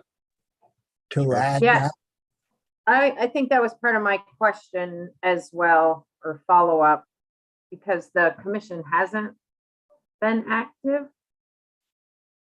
and we no, have been in some pretty serious times for a while.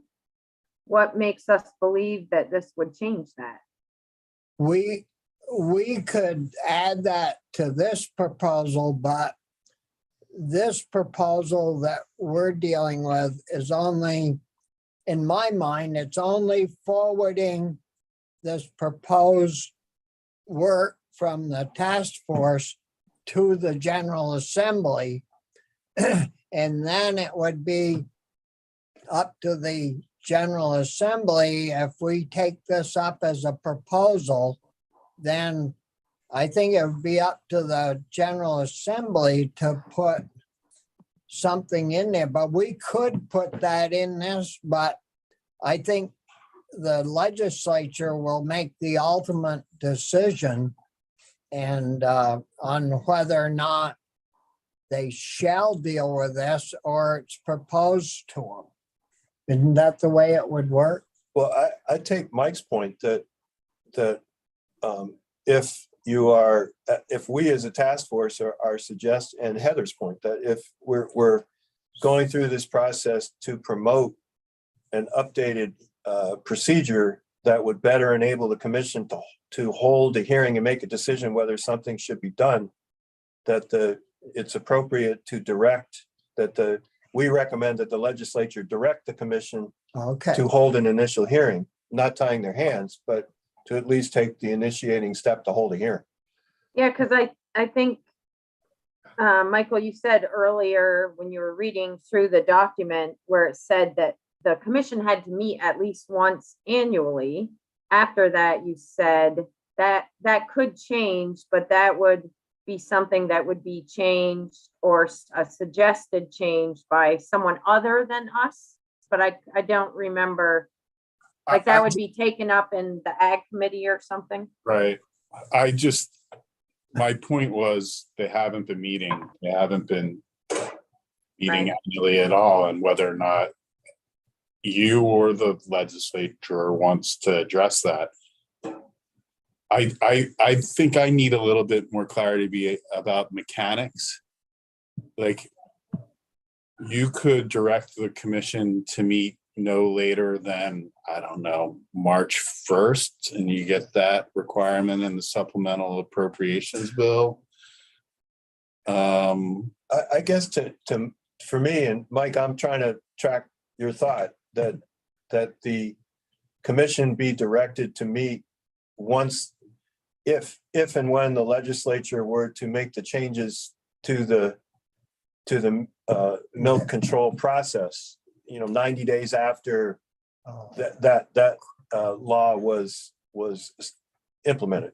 Is that's your thought, Yeah. right? Like you Yes. go through this whole process, change things, and then based on that, the commission has to hold an initial hearing following that 90 days, something like that. Okay. I thought that there was some discussion of contingency that doesn't go forward unless the commission somehow shows approval for it. Well, the only requirement is they hold a hearing. They don't have to act on, just they have to hold a hearing. If I take your point, Mike, is that you go through this whole statutory change, and then if they don't meet, then you haven't really at least prompted the first step. So Exactly. It's been, and it's been just a waste of time for us to do this. So what is your motion, Mike? Well, We add to this, right? right, that the commission shall, meet to hold hearing and have discussions in order to determine whether or not they go forward with, with a new pricing structure or whatever it is. And that they report back to the legislature on the reasons why or why not they didn't go forward. Is that Yeah. good? Yeah. Is there a second to that? Well, and then we should give it a time certain, Mike, don't you think, within. Sure, yeah, I would say within 30 days or 60 days after That's enough time. it becomes law. I think that would give them enough time. And I mean, that during the legislative process, if that's not enough time, that can be changed. If 30 days is not enough time, 60 is debatable. So would it be more comfortable and customary to go to 90, or is the 60 okay? I would go to 90. 90? Yeah, Would- I'm fine And with would be that. within 90 days. It wouldn't be. Sounds good. Right. Everybody agreed to that 90 days and so any further discussion on that update and amendment to the proposal? I just have a question. There isn't any reason, oh, I'm sorry, John, I didn't see your hand up. There isn't any reason why the Milk Commission can't meet immediately upon seeing this proposed legislation being dropped into the legislature. I mean, it would seem to me almost that, and I'm trying to find out who's on it. I can't find that anywhere, but I think that it might behoove them to meet during the discussion, just to see. I mean, I've been advocating for that all along, so. But no, I agree with the proposal. And John? No, I think we pretty much covered it, but I was thinking, governors change and secretaries change. And so somehow at this point, if the more we can bake into it, that the commission has to at least have an active role in this. And, whether it's meeting or taking up and like Mike's saying, explaining why they either go down this road or not, just to somehow get to where there's a consistency from administration to administration with this would be great. Any further discussion on the addition to the proposal? And we'd use the 90-day limit. If all in favor, would you raise your hand? I can see those. Thank you. So it's unanimous. Michael, I didn't see your hand go up. Oh, Grady, did you want to vote on this? No. No. We had one of is there other discussion on other parts of this proposal before we move forward with it? I would just like to, I know that we had termed this our last meeting, but we've made some changes to the proposed legislation. And so for one thing, and I know it's the end of the year, I'd like to be able to see what this is going in. And as a task force, are you expecting us to vote on this, or this is just something that you as a Senator Starr you're going to propose to your committee and get the ball rolling?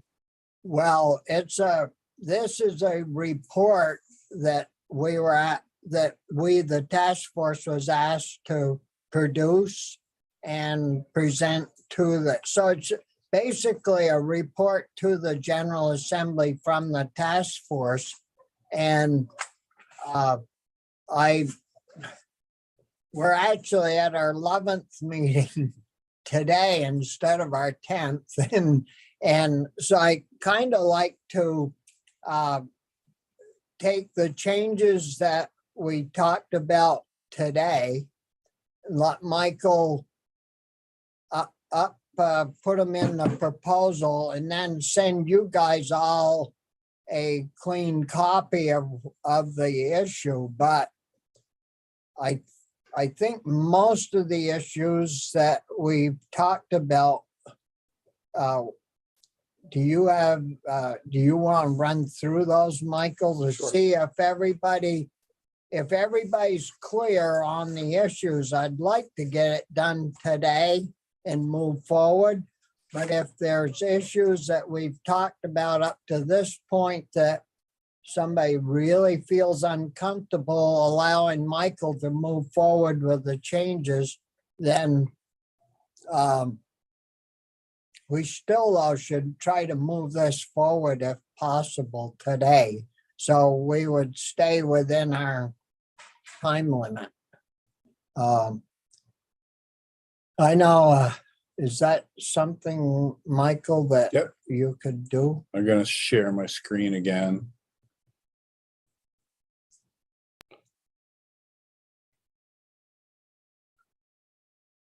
All right. I'm going to give everybody nausea for a second. So the first change I have is in the language on the findings, incorporate the importance of environmental compliance for dairy farms and the need for that to be addressed or acknowledged by a commission or through a minimum price order. And I'm going to have to finesse that language. The next is in 2924B. This is the language that Jackie had referenced on line 21. It's about it being by Vermont handlers to dairy processors for milk produced. I think we had, there was a proposal for produced to be replaced by manufactured. Processed and manufactured Processed and manufactured. in Vermont. Then in 2924F, this is the language about the payment statements, how it needs to be updated, modernized, because it's out of date.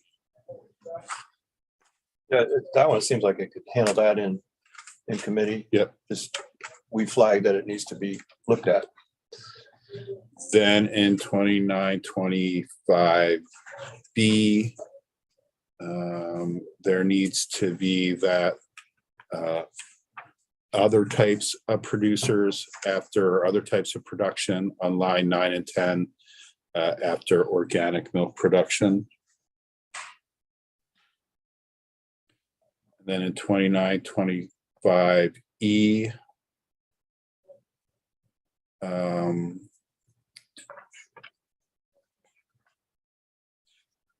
the line itemization of the over order premium in the payment to a farmer.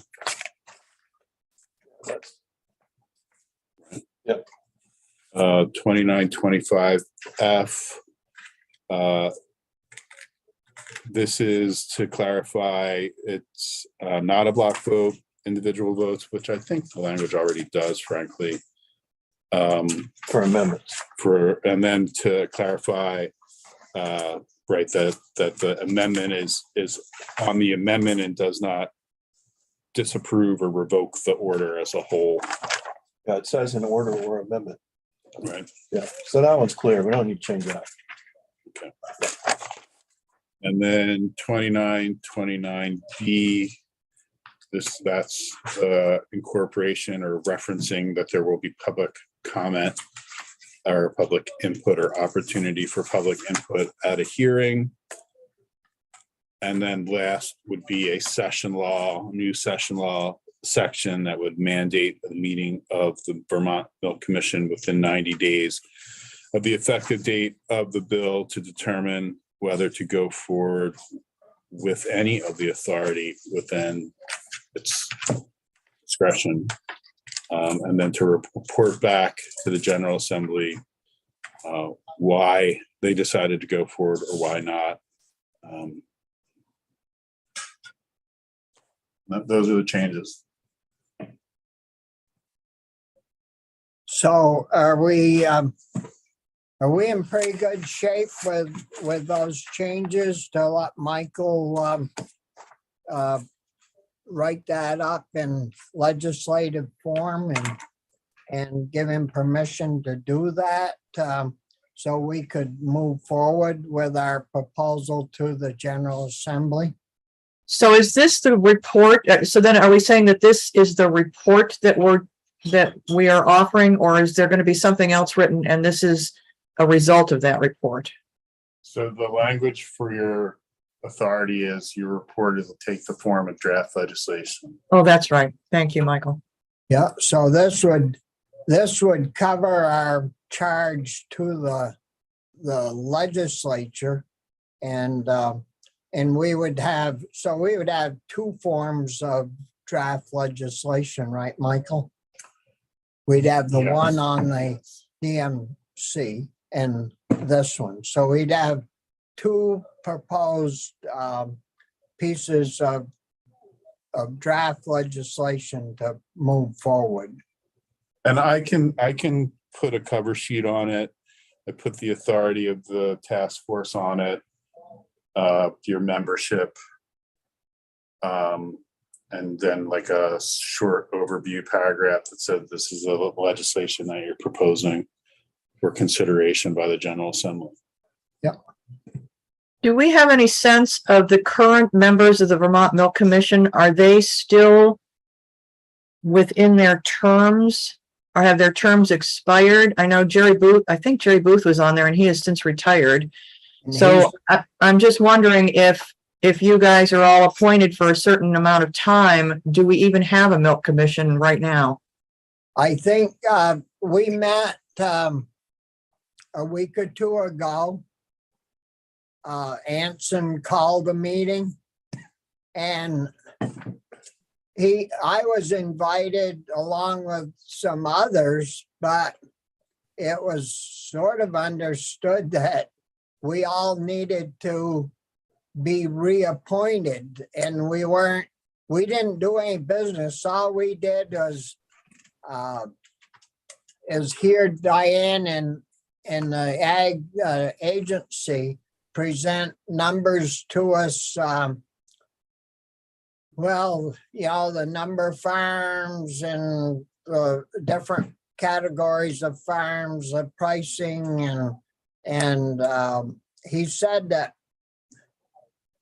new members or the present members would have to be reappointed or appointed to be back functional. But hopefully, I know in my message I've got to bring that up to, I got to talk to my boss and see if they'll reappoint me, and the same thing on the House side. because the guy from Middlebury was on from the House side, representative that wasn't even with us the last 2 years. Right.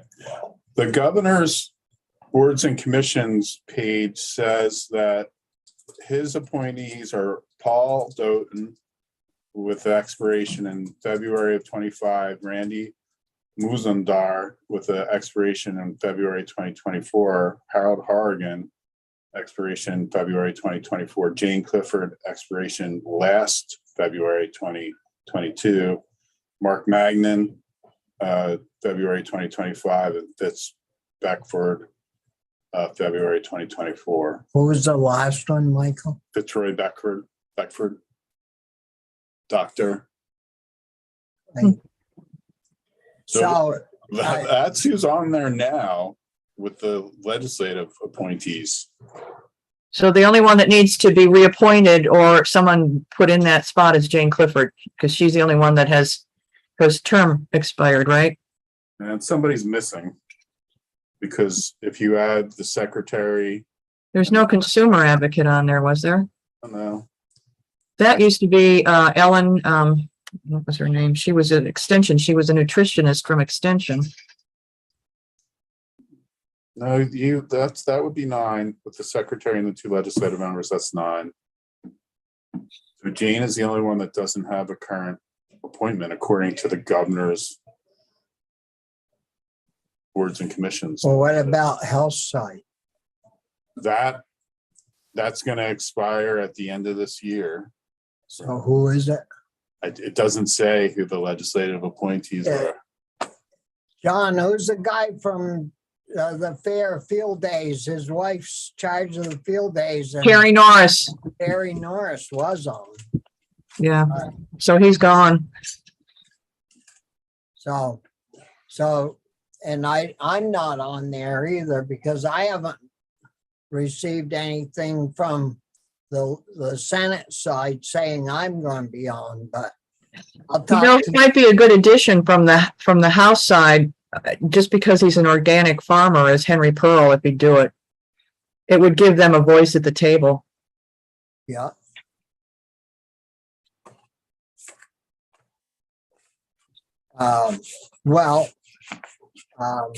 Yeah, that's something we've got to deal with when we get back here in January. So I'll make sure and deal with it on our side.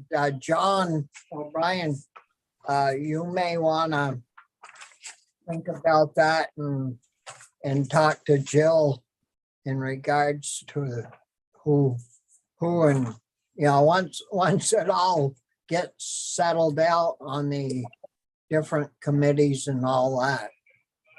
Yeah. So are we ready to move forward on the proposed changes that we've authorized Michael to make and on the draft proposal? If we are, somebody would like to make that a motion, we can move forward.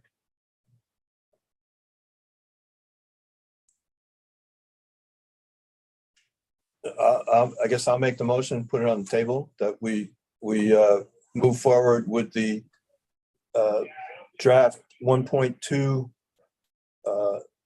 language that Michael put together with the additional changes that he just discussed as the report of the task force to be presented to the legislature in accordance with our charge under statute.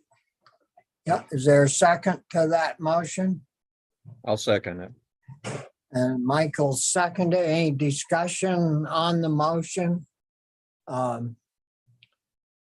If not, those in favor of moving forward, could you raise your hand, please?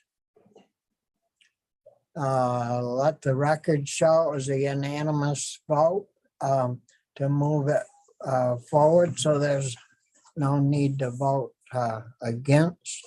And I'll just say that, well, thanks a lot for voting in a positive form, but once you get the draft proposal, once Michael gets that rewritten, if you individually find anything in there that's not in your thinking the same as what we just voted on, if I get to be chair of the Ag Committee,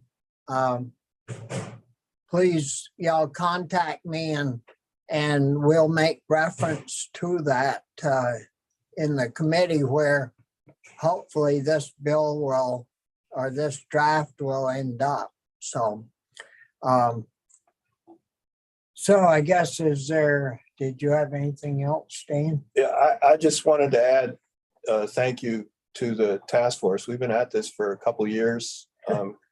I get asked fairly often, what is the benefit that I get out of this? And what the benefit that I've gotten is the opportunity to work with state legislators around the country in addressing this issue. And to your point, John, of trying to do this in the Vermont way, to work with you folks, we've been in a lot of meetings and covered a lot of territory. And I really appreciate everybody's attentiveness. Everybody's come to the meetings, participated actively, and made, wonderful thoughts, comments, and suggestions. And, that's what I get out of this. And I really appreciate everybody's involvement and participation. So thank you. Yeah, thank you, Dan. Michael? Just a couple of, first question.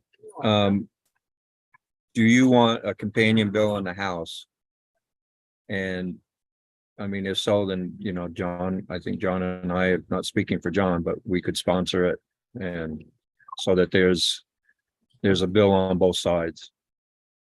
Yeah, certainly, Michael, I think that's good. And then both sides can be working on it. And if we have, the way Carolyn and I always worked was if I had like this bill and she had it and we were gonna hold a hearing, we'd hold it in a bigger room and we'd hold a joint hearing. So both sides would hear the same discussion, which I always found to be better. It saved time and it saved people that wanted to testify time because they could talk to both groups at both the House and the Senate at the same time.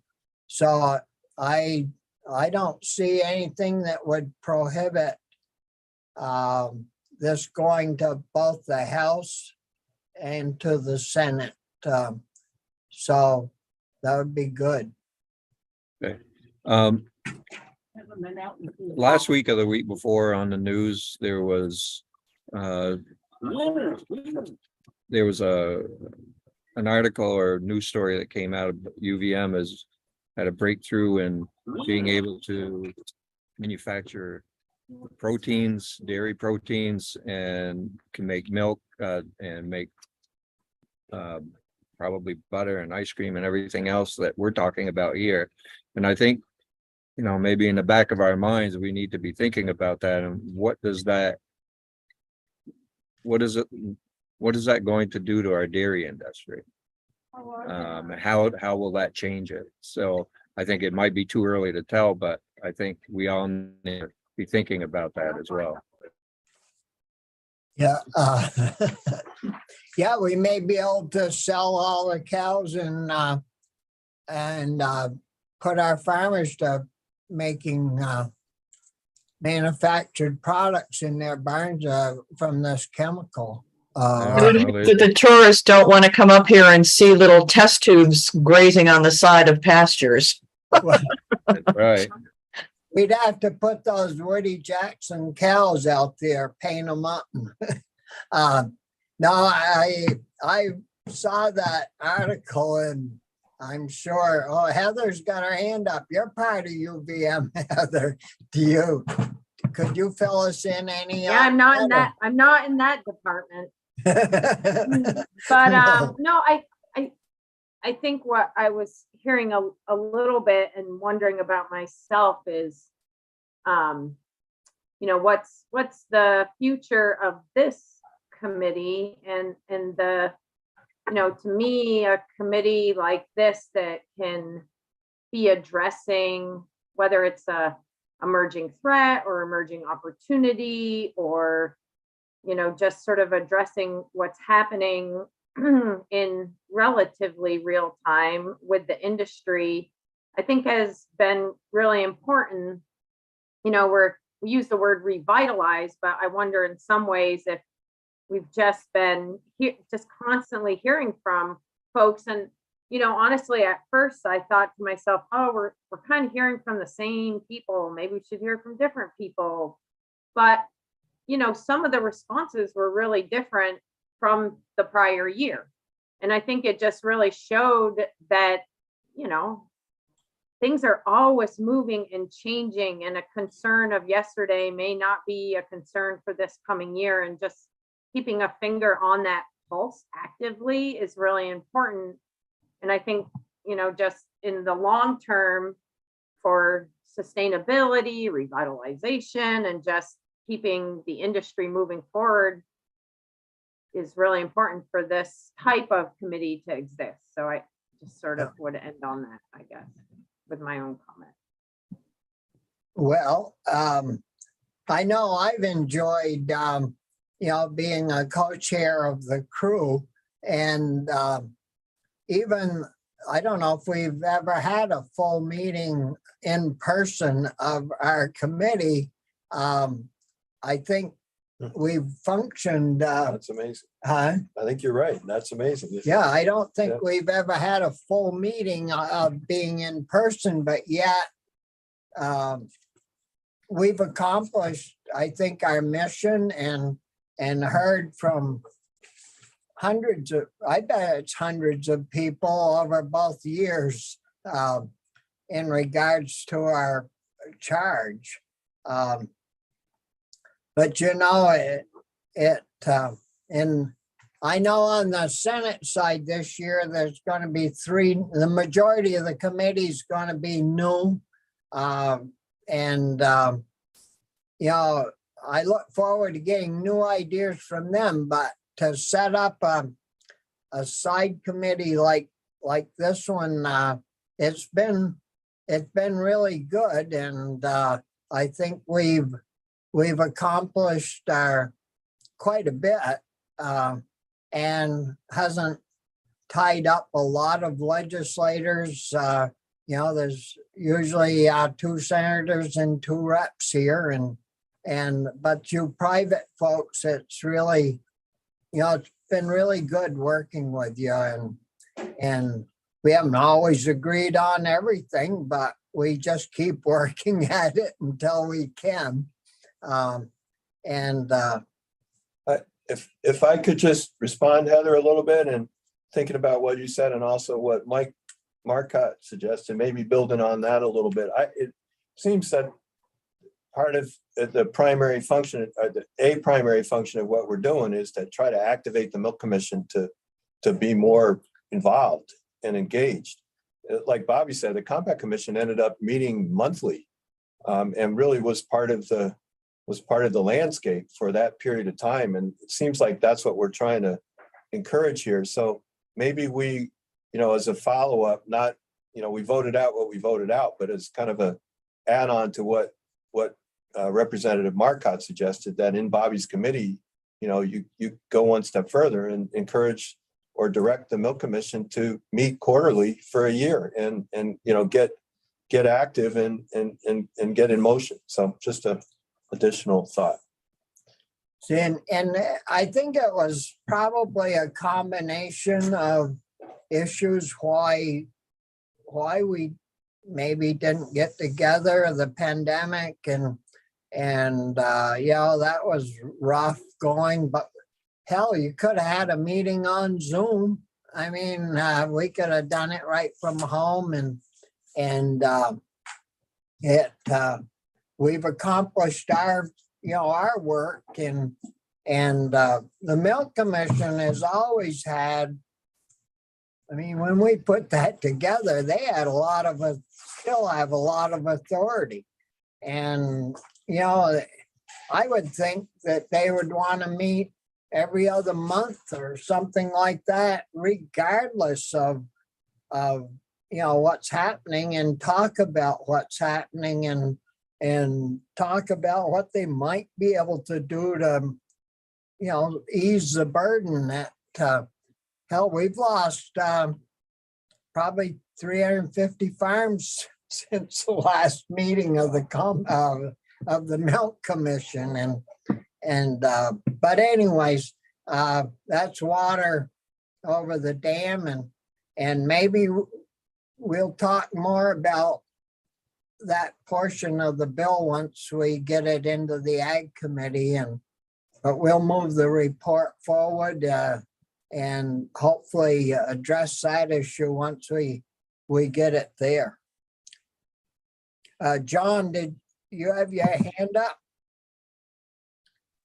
Thanks, Bobby. No, I was just thinking of, stuff we maybe haven't gotten around to, and I think we've met our charge. But I just feel as a rep and in someone in house ag that I would like to know a lot more about unintended consequences potentially. And it's not necessarily our job, it would be the commission's, but I feel selling this to the General Assembly, I should really know this kind of stuff. And so we can do it offline or in January, but I feel like, at some level, if there is over order pricing or price regulation, somebody pays for that. And I'm just worried that, or if we can get ahead of it and somehow, if you think about the handlers and the processors, somehow figuring out essentially how to, if they are the ones who start paying for this, or consumers do, but how to somehow block them from coming around and essentially putting more fees on farmers, so the whole thing's a wash in the long run. And I don't know how to do that, but I want to know, more about who pays for this and what we can do so that ultimately the farmers get more money for their milk. Yeah. Michael? Just to Heather's point, I think, I hope the committees will think about maybe expanding the scope of what the commission does, not just in looking at price regulation, but looking at what's going on at UVM now, this discovery of being able to create the proteins that make up milk. And, what is that? And to let us know what's going on. I mean, it's Jackie's point. I have my committee would be really interested in understanding what's going on there. Tourism is huge, for our dairy industry. And on top of that, we just our farms themselves, we've lost so many, and we want to do what we can to keep the rest. So on a commerce perspective, we have a big interest in that. And so I think if we have either the milk commission, but we need someone there that can keep their eye on the ball all the time, and then let us know and report back to us of what's going on there and what we might be expecting down the road, that we might be able to make changes that can help, or are we going to lose everything? Just what does it look like? So, I think, if the committees can take a look at that while they're looking at the bill that comes out, I think that'd be great. Yep. Good suggestion. Anything else that anyone would like to bring up to the meeting? We got to keep this going, another 45 minutes. We always work beyond noon, and we're only at 11:30. Just kidding. I would have had time to give you your present. Yeah. We never took our break though, Bobby, so we're about on time. Well, that's a good point. Yeah. Yep. Well, again, thanks a lot for all your time and being punctual. And I think our accomplishment is fine. And again, if you see anything in the new draft that you have a question on, just give me a call and we'll address it in the Ag Committee. So with that, have a good holiday, and it won't be long and we'll see most everybody back in the building. And Heather, don't be a stranger. I know you. I know I haven't been there for a long time. Well, miss that direct and to the point testimony. That's funny. I'm not sure if anybody else does, Well, but that's good. you always come well prepared and deliver it very good. So anyways, thanks a lot, everybody. And again, have a good holiday. And if we don't see you, we'll see you in January.